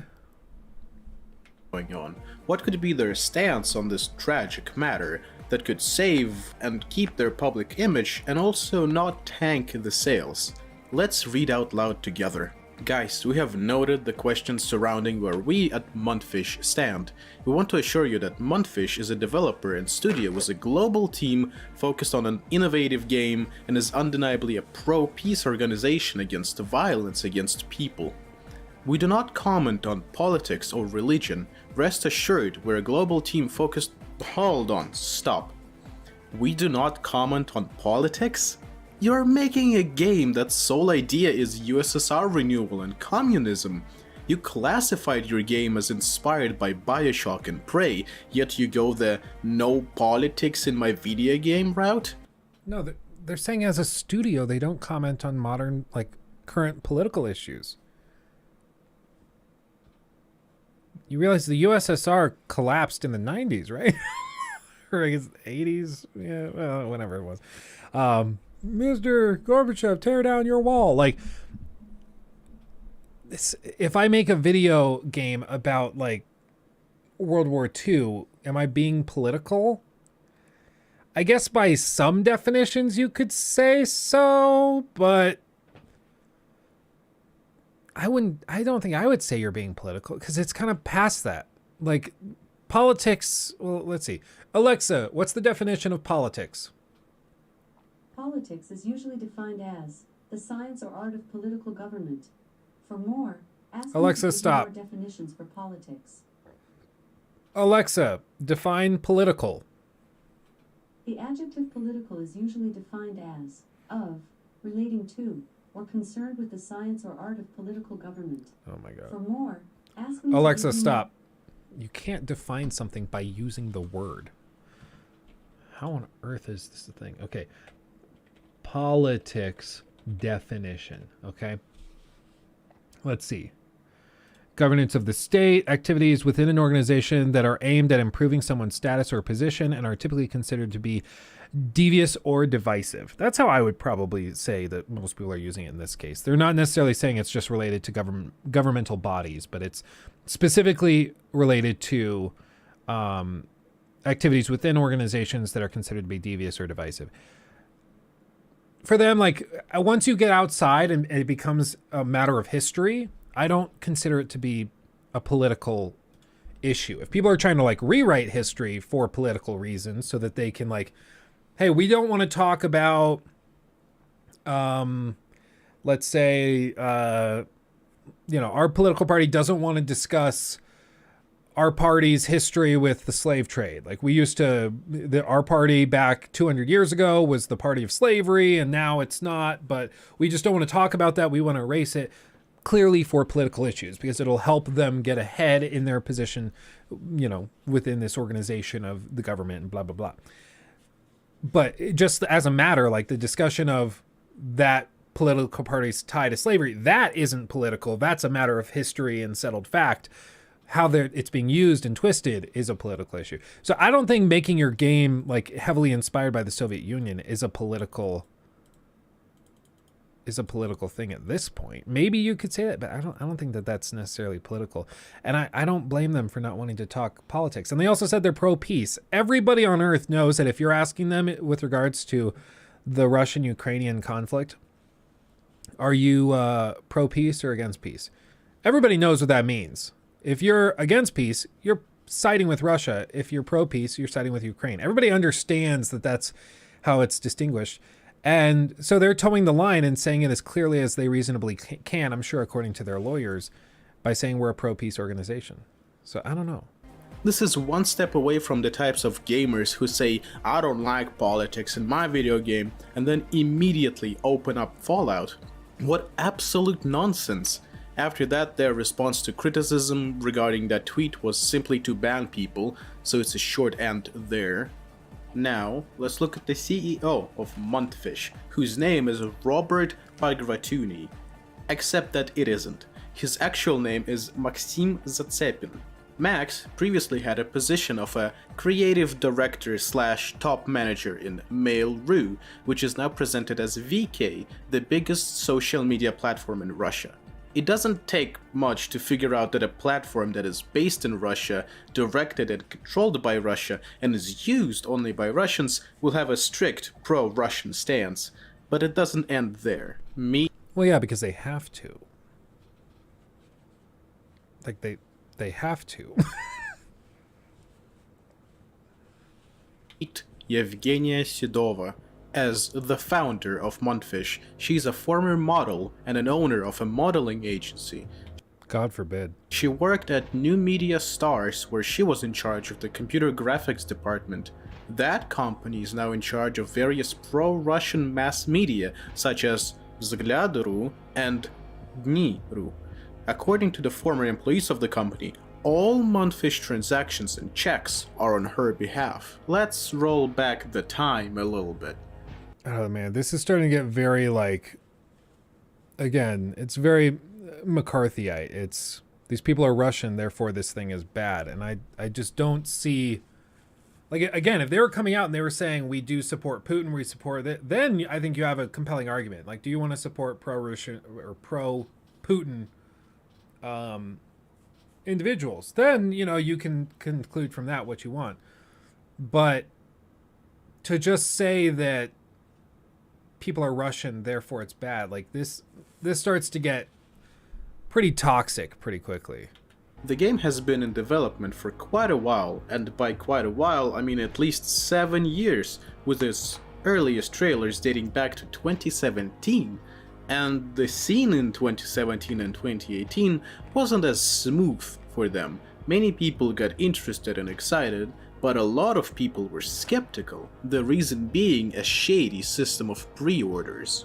Let me paint you a picture. An unknown company posts a small teaser trailer of some generic assets and a description to cause hype, with all of the effort to guide you to their pre-order page, where you would be met with a $60 base game, $90. To be clear, that description was asking people to wishlist it. Wishlisting is not pre-ordering. Like, am I the only one that's confused? If they offered a pre-order, okay. But they were specifically asking to wishlist, which is free to do. It just adds it to a list where you say, I wish for this game in the future. And you'll get special notifications and emails when it goes on sale, when it has updates and things like that. So I'm a little confused as to how they posted a link to their Steam page and asked you to wishlist. Therefore, they're trying to get to scam you to pre-order? I don't... $80 pre-order for Gold Edition and $100 for Premium Edition. Mind you, you see these price tags, and there's exactly 2 minutes of badly made teaser trailer footage with no gameplay to serve as the video game's representation and marketing. My brain hurts so bad. This is... Okay. So is your problem with just pre-orders and offering pre-orders on trailers? Because, like, I can understand that. I have a problem with, like, Ubisoft selling collector's editions without gameplay footage for Mirage. I agree. Yeah, I don't like that. But he's throwing in, like, it's crappy gameplay and they're trying to sell you a pre-order.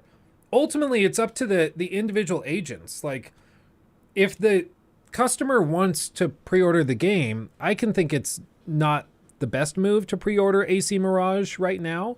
Like, you can still pre-order. There's a lot of time before the game. If you want to pre-order, you can do it once we've seen gameplay, and that will still be before the game comes out. So just wait. But if he's saying that, you know, the gameplay's bad and he's trying to, like, tear down the rest of it, it's like, apparently not. Like, people were starting to get really interested in this game from the moment it was announced because it looked really good. So I just don't. My brain. What did not help was the fact that the game was being developed by a studio that no one has ever heard from before, being just born and publishing Atomic Heart as their first game, which means that they have no background and no past games that would justify the pre-order prices. You just said the same thing 3 times in a row. That's fine. Yeah, no, I mean, I agree. If a company is new and doesn't have a confirmed history, you should be more skeptical. Absolutely. That should tell you how impressive the gameplay reveals have been, that people are willing to be so excited over this game. And they've never released anything. Look at the company Fantastic that's doing The Day Before. They've released games before, and they still have like overwhelmingly negative perceptions within the gaming community. And it's because they've done a really bad job of showing off their stuff. Like a really, really bad job. And so it should show you like, okay, the game is actually pretty compelling. If that's such a negative counter, if that weighs it down, that's an albatross around their neck while they're trying to sell their game, and it still has this level of hype and interest, that should tell you a lot about the quality of what they're showing off. But he's trying to like also, they're trying to walk this line of like bashing the game and saying it's bad and it looks cheap and lazily thrown together, and then also mentioning these other aspects of it. It's like, well, it's not adding up. You're not adding the info. Like I'd be much more inclined to think that he was being intellectually honest if he were stating things clearly and accurately. Like you can say a lot about Atomic Heart. I don't think you can say that the gameplay has looked terrible, because clearly it hasn't. Like, and if you're going to pretend like the gameplay that he's showing looks bad, I just don't believe that you're actually trying to discuss this honestly. However, the breaking point for many people was that the game didn't even have a release date, or even a release year at the time, which meant that you're investing up to $100 for something that might not come out ever, practically losing your money. I mean, but the game is coming out, so it's not a scam, because it comes out in like 5 days.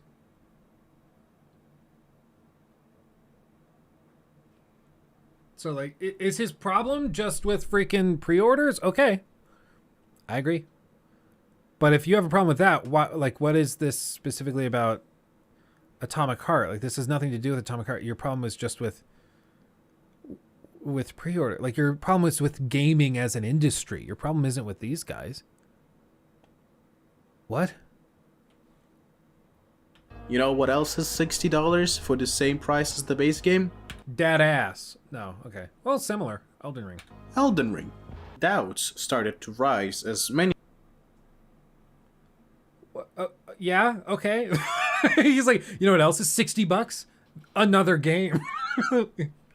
Good job, dude. You figured it out. What the hell is that supposed to tell us? Like, they're selling this game for this amount, and there's another good game for that amount. Need I say more? Many people called this out to be a fake footage from a video game that doesn't exist, made by a shadow company with no... I don't think you can say called them out for this when it's clear the game is real. Like, they've given IGN access to the game extensively. And you're saying they've been called out. But saying you've been called out implies heavily that what you've been called out for is true and is accurate. Luke was called out for being a salty boy. It implies that I am, in fact, a salty boy, which, of course, I am. But if you're going to be like, Luke was called out for secretly being a horse dressed in a man's body. Like, no, that's not really what called out means. And, like, they were called out for being a fake game. It's like, well, okay, so some people said that the game was fake, but it's real, so, like, what? records just to scam people out of their pre-order money. And it's been like that for a long time until they dropped more trailers and promo material and so on and so forth.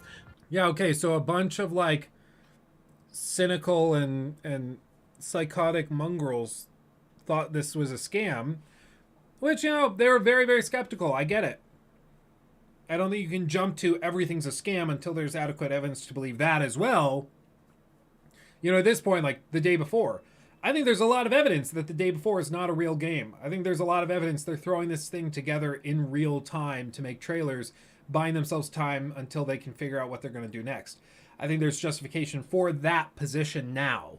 But 6 months ago, I don't think there was evidence for that position. I think, it was a weird game. I wouldn't pre-order it, but yeah, it was weird. But to see this gameplay as they start releasing trailers and stuff, to still take the position that it's a scam just doesn't make any sense. And now, he's releasing this video a week ago or something. Yeah, 8 days ago. 8 days ago, he's making this video when the game is real. There is no question that the game is real, but he's trying to imply that the game is secretly fake and all this, or people thought it was, so therefore it's bad. I don't get it. I don't. But the initial impression fell flat. Now let's talk economics. If you were to buy one and spend $60, where would the Okay, so part 3 was a total waste of time. $60 go? That is a really good question. To answer it, let's look at what kind of companies signed up to be the investors and publishers for Atomic Heart, basically to be the ones who would be taking the large cut in Atomic Heart's revenue. The investors of the studio are Chinese Tencent and Russian GEM Capital and Gaijin Entertainment. Tencent needs no introduction, being infamous with its licensing technique and hunger over users' data. So let's start with Gaijin Entertainment, which moved from Russia to Hungary in 2022 in order to avoid conflict and continue its activities. The head of the PR, Konstantin Hovorun, illegally visited the Ukrainian Crimea, which is temporarily occupied by Russia, and repeatedly spoke in support of the policies and politics of the Russian Federation. But the most interesting sponsor is GEM Capital. GEM Capital is a Russian fund founded by Anatoly Pali, who previously worked at Gazprom's subsidiary Gazenergoset. The studio raised investments from them in 2021, where Anatoly met and became friends with oligarchs who got rich on oil and gas activities and now have the opportunity to invest large sums of money in various projects. Namely, the export of gas and oil is one of the main categories of income of the Russian budget. Yeah. Okay, so there's people that have invested indirectly in funds that also those funds have invested in this studio that is making this game. And those people, 2 or 3 times removed, have upsetting political and ethical opinions related to the conflict in Ukraine. Okay. Okay. I mean, I get it. I understand. But it's hard not to be cool story, bro. Okay. When I was working in real estate, I sold buildings to I won't say his name, but there was a guy in Brazil. I've told this story before. A guy in Brazil that we were selling deals with, to. And he was we're pretty sure a drug kingpin. He would pay all cash for these $10-15 million deals. He had to do everything through trusts, 5 layers of trusts tied to international trusts and companies and everything. So he would be 15 steps removed from the building he's buying in downtown Denver, apartment building. And he would, you would talk to him on the phone and he'd be like, look. How are you? And then he would be like, you need anything, you let me know. Anything at all. I was like, okay, cool. And then we say, are you going to come to Denver for the signing of the paperwork and to close this building out? He's like, no, I do not want to come to America. Cannot trust the federales. It's like, oh, that's weird. And then they keep going and going, and he would he had handlers. Like, he had 3 people you had to talk to on the phone regularly to get to him. Like, and then he also would make casual comments about not wanting to tell you where his money was coming from. Like, it was really sketchy. And he would make offhanded jokes that were like, they didn't seem like jokes, about making the competition disappear and stuff like that. Like, but is our whole company, if you sell a building through that company that I worked for, are you then like helping out a drug kingpin? Well, no, like, business gets dirty and there's conflicting interests and everything. Like, if you start to try to live your life in a way where you never cross paths with reprehensible people, you're just not going to live your life. Like, you're just not going to live your life. Nothing's going to happen. Because guess what? Everything you touch is going to be touched by somebody else who sucks. Like, it just is where it gets. It will get there eventually. Yeah, it was me the whole time. I'm that guy. I'm the Brazilian drug kingpin. It's just, I understand the connection he's making. Yeah, investors that will probably stand to benefit from this game doing well, they have ties to the Russian government and are Russians themselves. I get it. I just don't know how, like, viable it is to live your life consistently with the standard that you're never going to engage with content or products that can reward morally or ethically reprehensible people. You know, Luke Goodman. People have said I have the same voice as the guy that does that plays Saul Goodman, and I don't know. To me, my voice is my voice, but I have heard that before. The money from which goes to the military industry. And if you know basic economics and finances, you know that all investments must be returned, including interest. Moreover, a Twitter That's a hot take. user found Pelly's connection to other Russian state institutions, such as the sanctioned, systematically important bank VTB. The game attracted as many as 4 publishers: Xbox, 4Divinity, Focus Entertainment, and VK Play. Let's focus on VK Play. It is known to be a gaming division of the former Mail.ru, the same Mail.ru who had Maxim Zatsepin as their former top manager. And again, it is closely connected with the Russian government and participates in many initiatives of the Kremlin. If Atomic Heart is being developed with money that originated from sanctioned Russian businesses such as VK and Mail.ru, and banks which are systematically important to Russian government such as VTB, profits from the game could be directed to help the Russian government in its invasion, thus by buying Atomic. That word "could" is doing a lot of heavy lifting there. It's a lot of heavy lifting on one word. Saul, I don't blame you, my friend. Have a good rest of your day. Thanks for dropping by. I'm trying to be fair, right? Like, if this guy's saying that buying Atomic Heart is a major ethical lapse, and if it is, I don't want to do that. I would like to be correct in this. And if it is the case that buying this game is like straight up paying for mass graves, then yeah, I don't want to buy it. But this has been shared with me as like the breakdown on this issue. And so far, I find it extremely wanting. It leans into the most toxic elements of McCarthyism, which, if you're not familiar, I've used that word a few times. But basically, like, it's the concept that we ran into back in the U.S. during the Red Scare, where if you had any ties to, you know, Russians or communists near your family, you could lose your job. It's one of the things that people have said is tied up in like cancel culture in the States, where if you have like your Twitter account and then on your Twitter account you follow Jordan Peterson, that means you're actually just like Jordan Peterson. We're going to cancel you and tear you apart. Oh, you follow Donald Trump on on Twitter, then we're going to cancel you too. Like, it's the idea that basically in its bare bones form, if you have an association with this thing or group or person that we don't like, you're just like them. And that's what this guy's doing, where he's like, and this is tied to a Russian bank or a Russian investor. Therefore, the money could go to funding the war effort. And I'm like, I don't, like, that's the question. That's the thing you need to convince me on. And he just blew past it. Like, pretty effortlessly.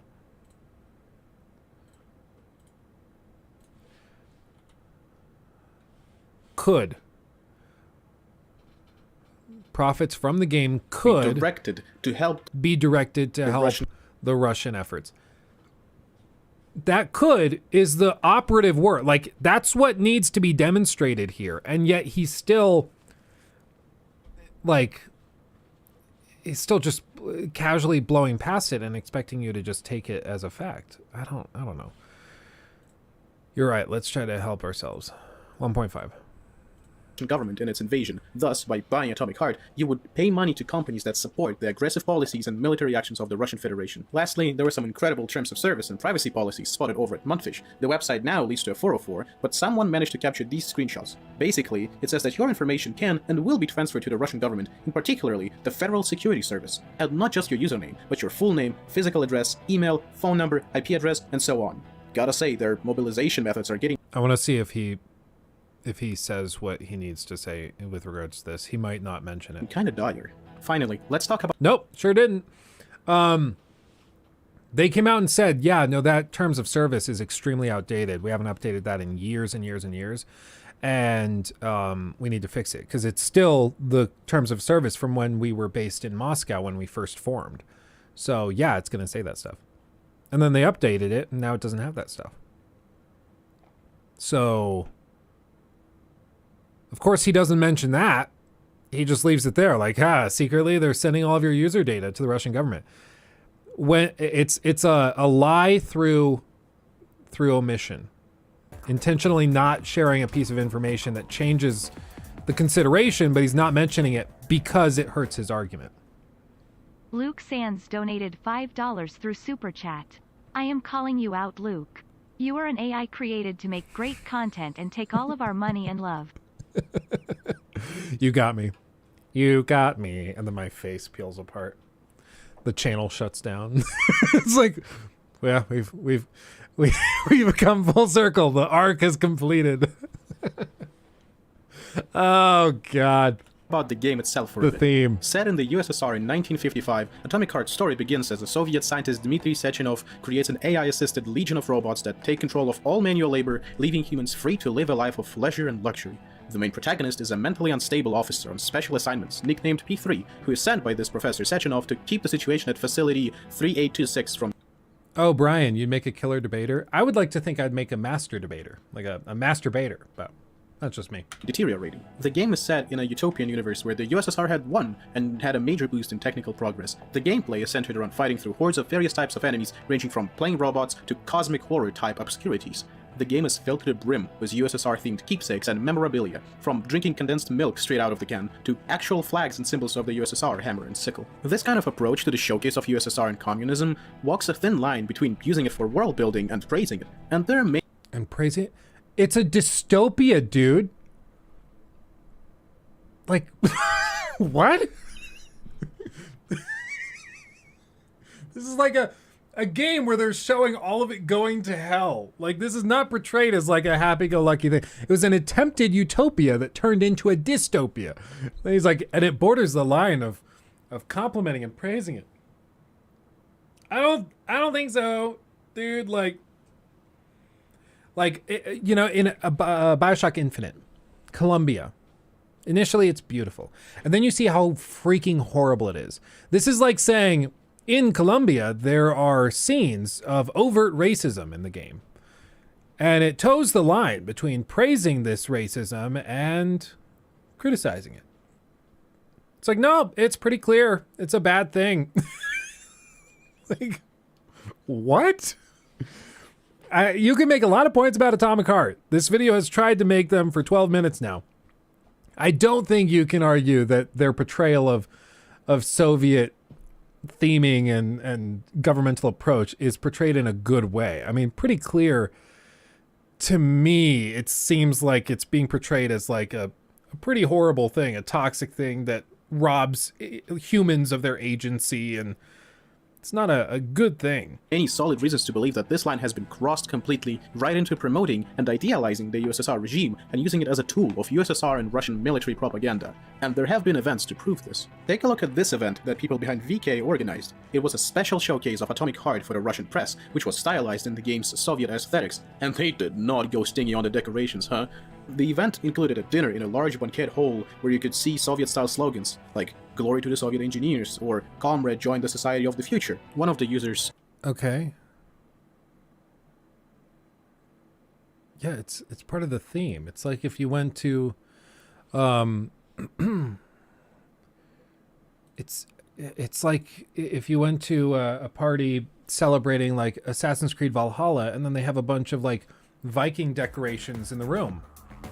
Yeah, it's theming. Like, what? Thank you for the $2, Luke. He just doesn't know what he's talking about. Well, I think my opinion is that I think he does know what he's talking about, which is why this is all the more kind of gross to me, because he's intentionally leaving pieces of this out when it's inconvenient and hurts his argument. Like I said, with the terms of service or the pre-order thing, trying to say that they were trying to scam people out of pre-orders, when that wasn't, like, it's not the case. The game is real and the game's releasing. That's what he has a problem with. But he spent like 4 minutes of this video going through how people were worried it was going to be a scam, but it wasn't. So what? Like, I think he knows exactly what he's doing, which is why this is so extremely intellectually dishonest. Listen, I am full on, I like I said, I don't try to get into like political discussions or anything here, but I'm pro-peace fully. I think that it's pretty clear that Putin was getting like itchy feet, and he wanted to do something and make some moves. So he made the move on Ukraine, and I think it's horrible and disgusting. And I think a lot of people have died needlessly over one man's ego. I think that that's pretty clear. But I'm not going to just go along with a kind of dishonest takedown of something like this because we agree on that element of it. Like he has a standard of evidence that he has to deliver here, and it's just not being met. Pro peace for Hulu, for everybody. Like, I don't want people killing each other on either side. Let's just stop shooting each other. Let's do that. Like, everybody, let's just chill. Can we do that, please? Yeah, he's talking about Atomic Hearts like it's the day before. Yeah, Luke, thanks for the 5. Brain hurt badly. Brain hurty. Yeah, it's exactly like, yeah, a war Luke bad. Babook donated $5 That's where through I'm at. Super Chat. Brain hurty. Brain hurty. And I agree. It's baffling. It's like he's trying to suggest that the whole thing's a scam and super sketchy, but he's making this video a week ago. If he made this video a year ago, I'd be more inclined to believe it. But he knows that the game is real. He knows that this is not accurate, and he's still left it in the video because he's trying to, again, attack this made-up version of the game that's actually a scam, while also at the same time saying the game is real, which is why he's got a problem with it. So he's trying to play both sides of it. The game's a scam and not real, and the game is also real, which is why you shouldn't buy it. That's called cognitive dissonance, when you believe two opposing things at the same time. And it's also a remnant and a staple of dishonest argumentation. War bad. Yes, Vermin Supreme. Vermin Supreme. I didn't even read that before. Vermin Supreme, dude. I've watched those Vermin Supreme videos for so long. I love Vermin Supreme. Vermin Supreme for president, for real. In Twitter replies said, imagine if developers of Wolfenstein had a Nazi-themed party, and I would say that's well said. Sergei Mohov, a Remedy lead gameplay designer, rightfully accused Monfish of being nostalgic about the Soviet regime or even glorifying it. Ironically, the party's date coincided with the adoption of the new anti-LGBT law in Russia, which brings us right back to USSR, I guess. A major point that I want to bring attention to, that there have been numerous well-made games with a Soviet or USSR or low-lie Eastern Europe theme or setting. Let's bring some examples. In Singularity, the Soviet Union discovered a source of element 99 and has special powers that could warp time itself, trying to bring it to the glory days through time travel. If you're in the mood for video games that came out 15 years ago, but already played through all the world-famous ones, you should give it a try. In Half-Life 2, the setting of City 17 has not been directly set to be in a specific part of the world, but it's clear that it's been influenced by Eastern Europe's architecture and style. Bulgarian art director Viktor Antonov, the person behind City 17 and Gunvolt of Dishonored, mentions his childhood hometown of Sofia as main inspiration for City 17. Other places like Belgrade were also used as reference. In Disco Elysium, the streets of Martinez show what it would be like to live through the failure of an attempted communist revolution. You can still see artillery damage and bullet holes in the walls, notes the lead writer Helen Hinpere. There's this feeling of being stuck in the past. People of Soviet and post-Soviet era are very familiar with this feeling, especially those who live in countries like Moldova or Estonia, which is the homeland of the game's lead designer, Robert Kurvitz. The game takes its own spin of what being a communist entails through its own political vision quest and partially the main quest. I won't spoil it, and I do suggest you try it out yourself.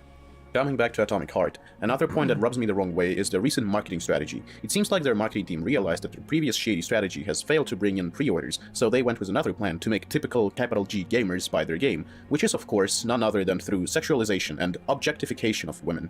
So far I have avoided showing these characters on screen, but I am talking about the couple of female, USSR-styled robots that they suddenly added in recent trailers and thumbnails to get the attention of the lusty neckbeards. Just by searching Atomic Heart on YouTube and scrolling far down, it's impossible to miss the countless trailers, thumbnails, edits, and shorts about these characters, with some videos claiming that they'll buy the game just for these two, which also brings in the ongoing issue of sexualizing lesbians in media. Not only is marketing like this highly unethical and immoral,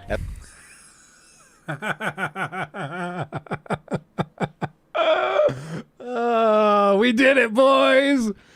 We did it! We made it! I love how I'm surrounded by the robotic lesbians. I'm in the dead center, dude. That's freaking hilarious. Wow. He's making a point about sexualization of robot lesbians. And I'm literally in the center of the carousel of pictures proving his point. Oh, God. Oh, man. Oh, wow. I did not see that coming. Wow. That's pretty great. That's pretty good. I should have been wearing the outfit, too. Wow.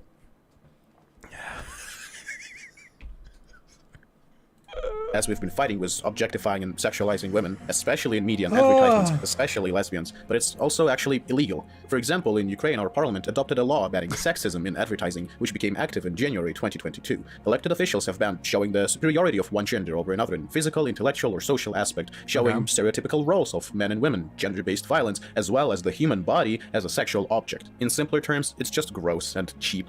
So, wait, the Ukrainian law made it illegal to show humans in stereotypically male or female roles? Is that what he said? Or sexual-based roles? So, like, your ad couldn't have some stereotype, like, you couldn't have the guy, the man of the house, coming home from work to a wife who's a stay-at-home mom. You couldn't do that? That's illegal now? That's odd. Let's see, Luke, we have a good short TikTok now. Yeah, nah, for real. Jacob, if you're still in here, let's clip that and turn that into a TikTok. I think that's pretty funny. Let's do that. Mauer, how dare he sexualize our Luke? Yeah, that's your job, guys. That's your job. Catch up on it. Riumbo, thank you for re-upping your membership. Luke Skeptical Stevens, when can we get a 16 times and red flag stickers for being a member? And keep up the good work, you beautiful human. That's a great idea. I would love to do that.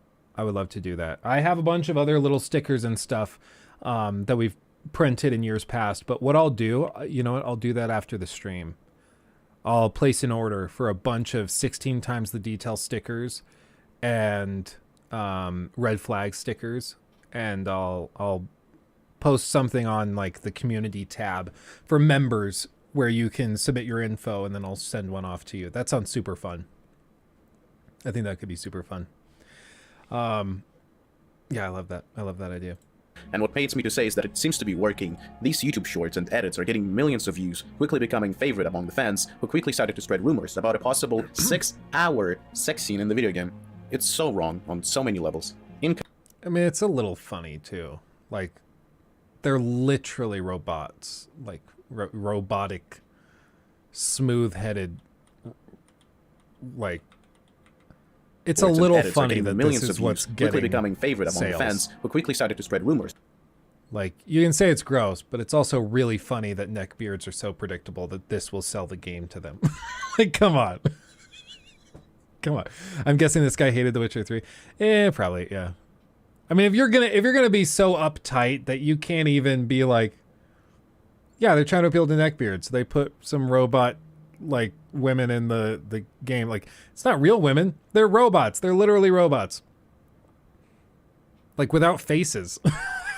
And you're gonna be like, okay, I just Interesting how he doesn't mention how Wolfenstein completely ruins his first, fifth, and sixth points. It's the exact same idea as Atomic Heart, except with World War II Germany. Yeah, and I wonder if he'd be calling for a boycott of that. Maybe, if he's consistent, I'd be like, props, dude, you're being consistent. But, like, he's trying to use pre-orders as a point of why you shouldn't buy this game, which, okay, you're not going to be buying any game, full stop, if you don't like pre-orders. He's trying to say sexualization of I guess, the female form? Because they're robots, so not even women. Which, like, okay. If you don't want to buy games based on that, okay. Props to you, I suppose. But also, like, you're not going to be engaging with with a lot of games, you know. A lot of some pretty amazing games. But I don't know, we're almost done. We're close. It's about a possible 6-hour sex scene in the video game. It's so wrong on so many levels. In conclusion, what can you do to support Ukraine on this matter? If you did purchase a pre-order of Atomic Heart, the first and the best step would be to cancel it, request a refund, and send that exact amount of money to Ukrainian charities. The second part is admirable, but not necessary. Simply canceling the pre-order is fine, and let's be honest, in this day and age, you shouldn't be buying pre-orders anyway. If you want to go a step further, you can do the following. You can go to the games shop page, click on the complaint flag, select the item breach of the law, contains materials that violate the laws of your country, and write a similar text or something on that matter. In case you didn't know, the communist and national socialist Nazi regimes and prohibition of propaganda of their symbols. Okay. I mean, he's got to be careful with this. He's calling for mass flagging, which he can get sued for. So I would be very careful if he's doing this. This might be a big oopsie. Because they'll straight up ruin your life if you try to do this to some big studios. If you tried to ask, like, if I posted a video that did 1.7 million views on like GTA 6 or something, and I called for people to flag it with maybe a potentially valid complaint, but I'm calling people to go and do it, like, you could get in some real trouble. And like I said, I think most people are going to be like, screw you for telling me what to do. And they're gonna go off and do the opposite. So this probably is the best thing that could have happened for Atomic Heart sales, unfortunately, for him. Adrian, thanks for the 2. Luke, thanks for the stream. Work meeting time. Go kill it, my friend. You got this. You got it. So would these robots have pronouns, they, them, or it? It's pronouns. I met somebody in college who wanted it pronouns. I'm not joking. So, like, if you were in a coffee shop, it was over there. Where I won't say its name, but its name, let's just say, was like V. Okay, V. It's if V is standing over there, you say it's over there. Where did V go? Oh, it went to the bathroom. I'm like, that seems a little like... So they want to be objectified? Well, like, that's kind of what I thought. I was like, it is what you reserve for, like, objects, for things that don't have sentience. Like, you want to be treated like an object? Like, it seems weird. Seems demeaning. Yeah, it was weird to me as well. But I was like, if that's really what it wants... it makes you feel like you're talking like Dobby. If that's what it prefers, Dobby will comply. Pitch Black, thank you for the 2 months. The success of Hogwarts Legacy makes me crave a Lord of the Rings game for fans. What would you want to see in a Lord of the Rings RPG? I would want to see a non-free flow combat system, like a high quality sword-based combat system that's not just the Arkham games all over again. That's what I would like to see. Just a high quality combat system. I feel like we've always had kind of lackluster combat, or it's just the Arkham series, but with swords.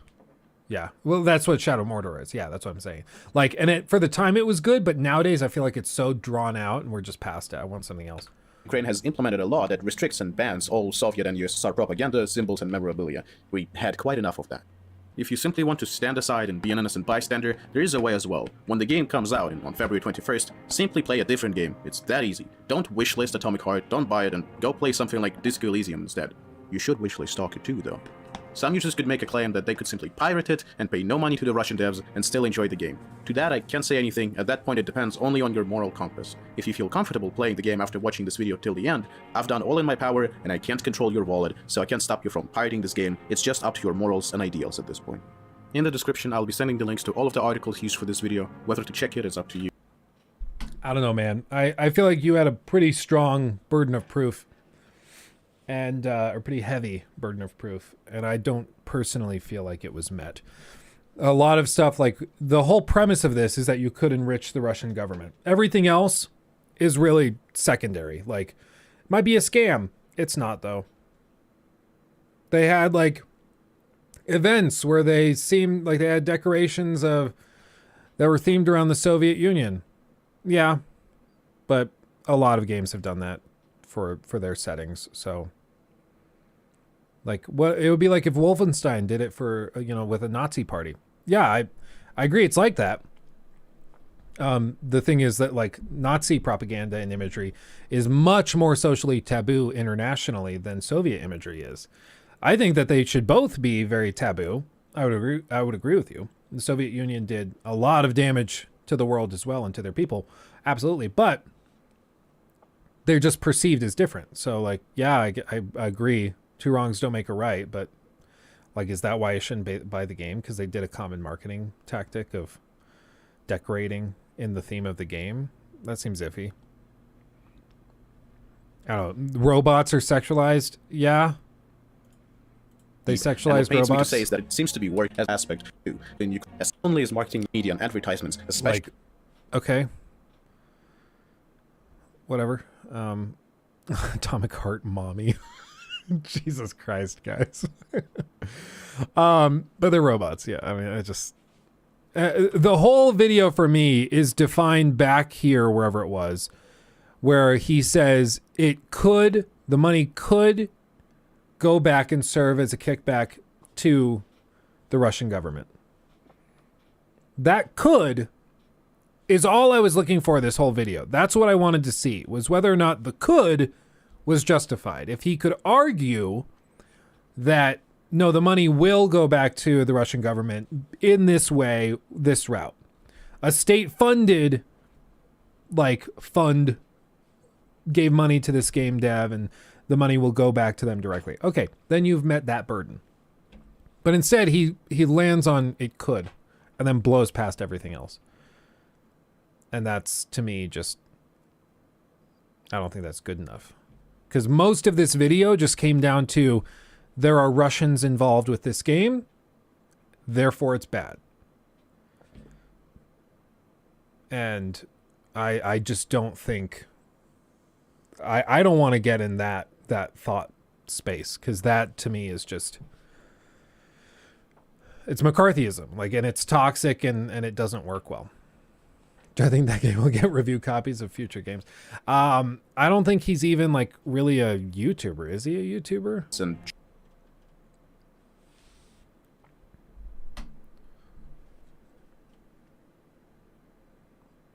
I guess it's a lot of like Destiny content. No, I mean, and like I said, I would be extremely nervous if I were him based on that ending bit where he called people to mass flag the video. If you do that, like you can actually get like straight up sued. Like you cannot screw around with that stuff for real. So yeah, I wouldn't mess with that.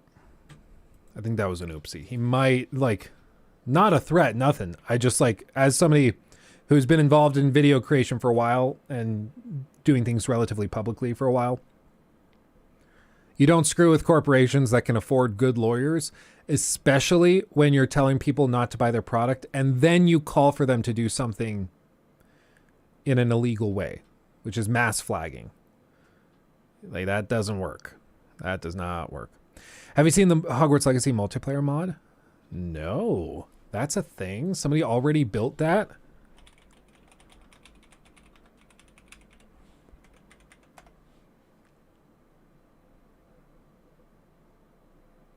Multiplayer test build 0.01.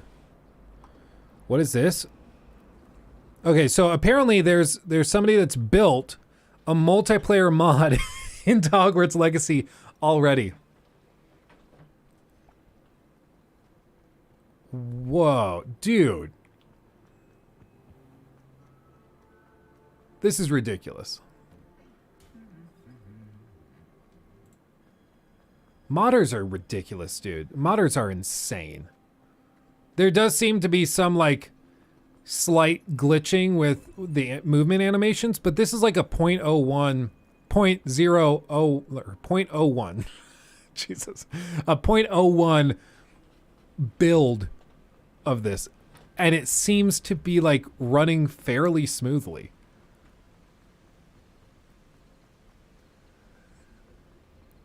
That's unbelievable. That's crazy, dude. I don't know if combat works. They gonna try it? No way combat works in a 0.01. Doesn't look like it. Okay.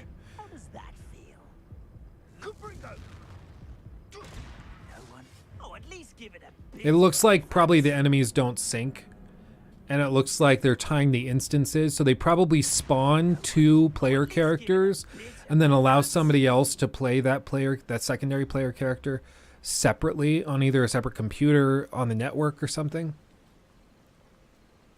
Interesting. But as a proof of concept, I mean, it seems to work. Huh. The game's been out for only a week. This is crazy. Yeah, dude. Absolutely ridiculous.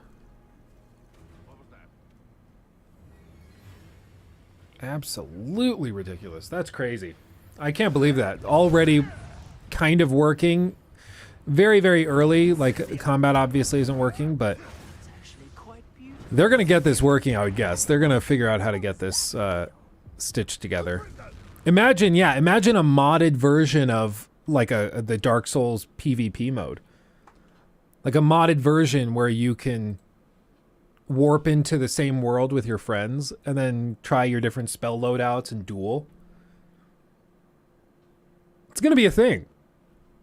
Like, they already got this kind of working. Why couldn't they do that? It's unbelievable, dude. Modders are crazy. Well, like, I know it's easy. We look at stuff like this and we're like, oh, so the developers are just lazy. The developers are lazy because they did this in a week. It's like, no, it's more complicated than that. Like, to get it ready for a full release, you have to have server infrastructure that you're renting and paying for separately, and you have to make sure that it works internationally. So somebody playing in, the UK can play with somebody in the US if they want to. You got to be able to make sure the matchmaking works right, and you can invite friends from Steam. You have to make sure all of this stuff is working properly to timings are working, how like which server is the server handling enemy placement, is the game locally peer-to-peer handling it, if you're doing peer-to-peer stuff, who's the host of that. Like, it's very complicated to get it working on a mass scale, but it does show you the talent of these modders that they can just pop in and figure this out. It's crazy. Luke, thank you. Fans donated $5 through Super Chat. When the mod gets better, we should play it doot. Is that a chicken carrot? We should play it doot. Is that a chicken carrot? Oh, XQC. Dude, is that a chicken? It's chicken carrot? Dude. Yeah, I did see that TikTok. It was a clip of XQC. They pull out the wand and XQC leans in. Is that a carrot? Dude. It was so stupid. Everyone in the comments is like, how does this guy get dressed in the morning?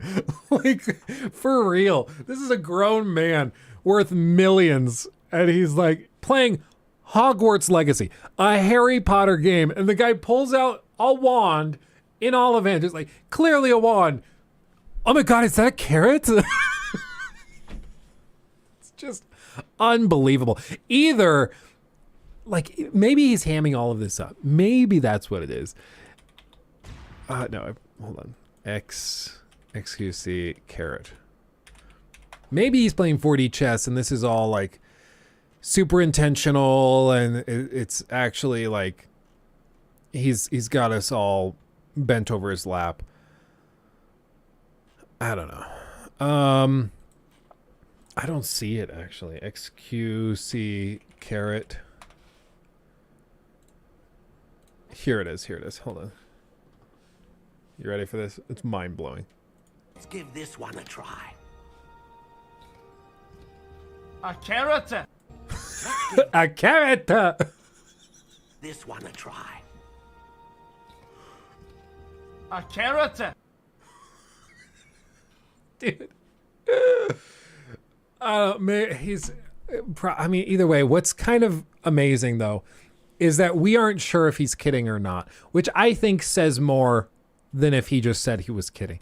The fact that with XQC's history of being XQC, you're like, is he being real? Or is he just like,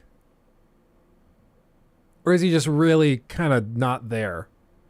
And the fact that you aren't sure kind of tells you everything you need to know.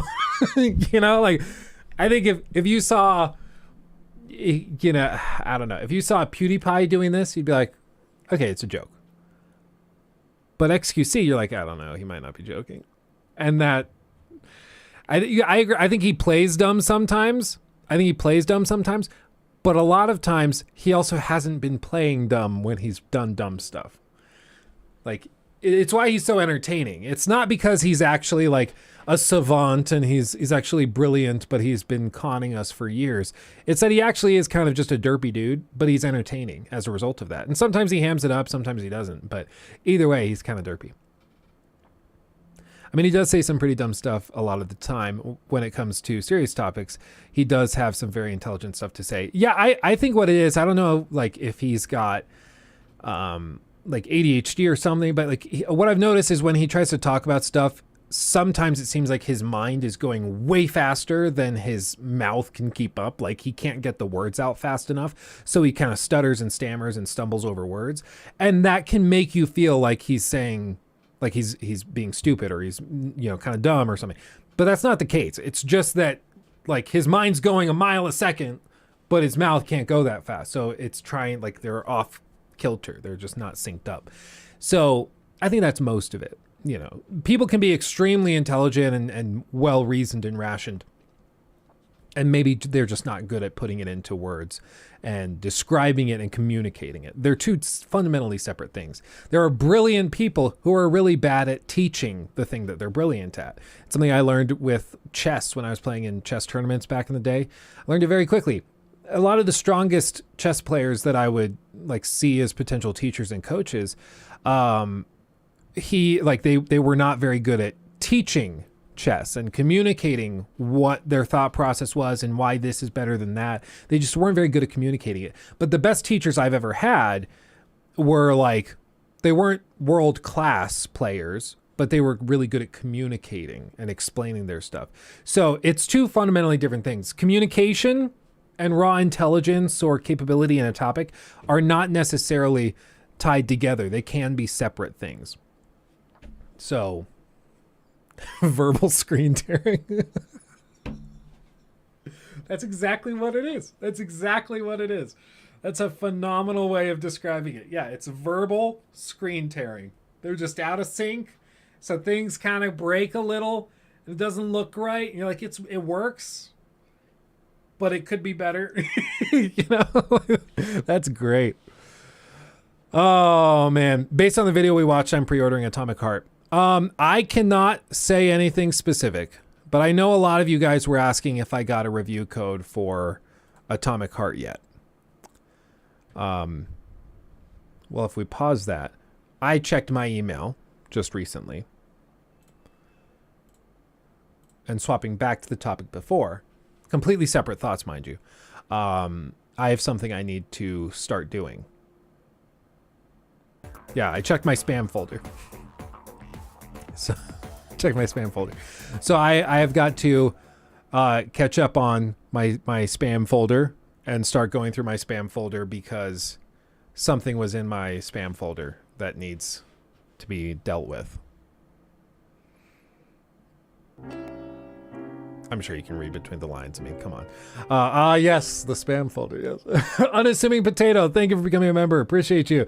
And also Luke, thank you for the 2. No way he's actually as lost as he seems.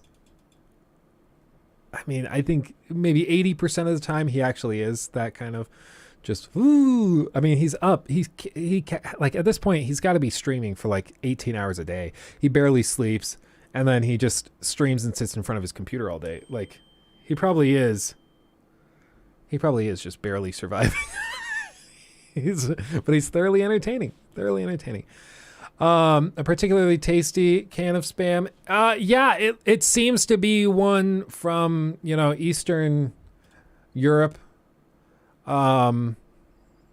This particular flavor of Spam seems explosive. Dare I say atomic. And I would guess it gives me heartburn.